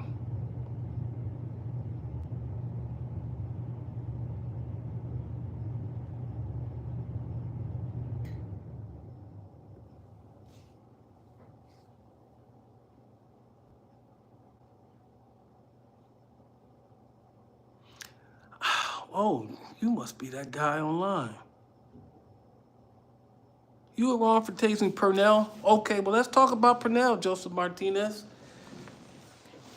Purnell had been told to stay out the damn building. In fact, the day before, he got whacked up the side of the door and tossed onto the pavement. Don't come back into the building. He said he's gonna come back up with his niggas. He came back up with his niggas. Oh, you gotta go. So he act like I ain't gotta go nowhere. Da da da da da. That's what he said. He ain't gotta go nowhere. Right? That's initially what he said. I'm gonna tell you where I got the line from. I think it was a Brooklyn story where the bikers came in to trash the bar, and old boy said, "Okay, y'all just gonna have a drink? Okay, cool." And then y'all gonna leave? Cool. And then they started being rowdy, and he walked over the door, and he locked the door and said, "Nah, you can't leave." That's the type of shit I was on. Oh, I told you to leave, and you was doing all this extra shit. Now you can't leave. Now you're gonna have to stay here and wait for the police. But he was on some extra shit, so he got some extra shit. So no, Martinez, I wasn't wrong. Because I gave him the opportunity to leave. I told him to leave when he wasn't supposed to be there immediately. And he chose not to do it. And now you can't leave. 163-24, I can terminate your trespass any way that I see fit. So I saw fit initially to tell you to leave the premises and I was gonna be done with it. But then I told you couldn't leave, so I was effectively arresting you for criminal trespass. I didn't take you into custody, but I told you weren't free to go, and so I was effectively arresting you. So no, Mr. Martinez, I wasn't wrong.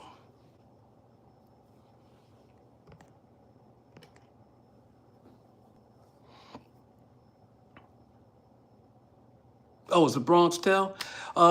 Isn't that kidnapping? No, it's not kidnapping. He wasn't supposed to be there, and I could effectively arrest you. 163-24. Georgia's Code 16-3-24. Go ahead and look it up, and then while you're looking that up, go ahead and look up Georgia Code 163-24.2, which holds me immune from prosecution.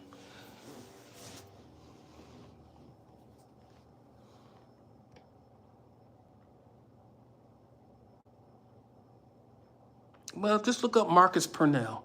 GRSE Marcus Purnell. He has a playlist too.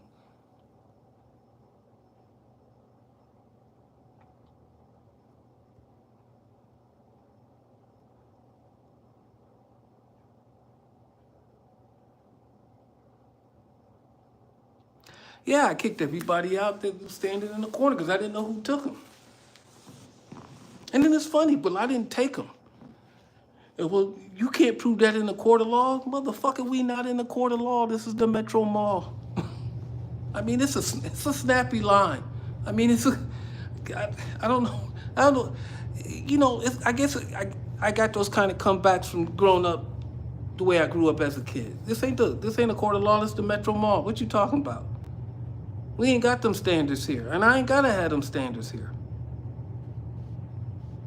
I don't know where people get this shit from. The realness, what's going on with you? All right. Jesus Christ, I've been doing this a long time.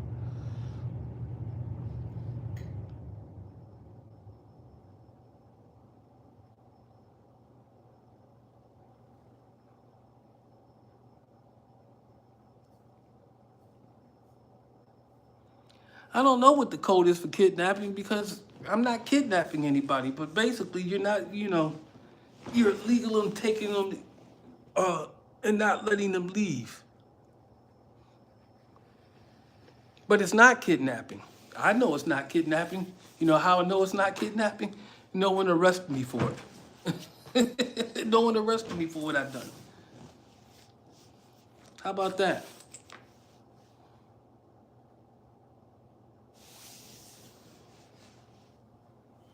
Yeah.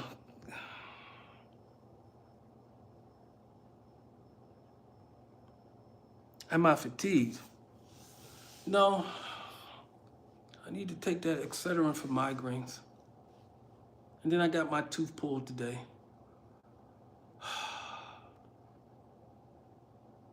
It got cracked. So I pulled that tooth.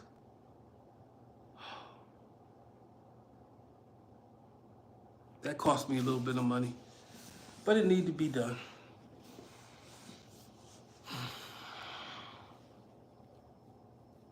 So I just need to take something for this. I should have went and got some ice cream, but it's too late to go get some ice cream now. I'd have to speed to the grocery store.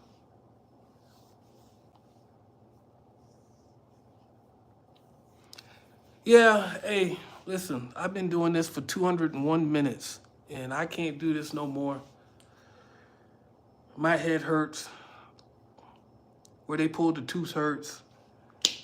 I'm gonna take some pills, and I'm gonna go to sleep. Y'all stop stealing my shit and putting it on TikTok. I'm gonna shut your asses down. Thank you for your time.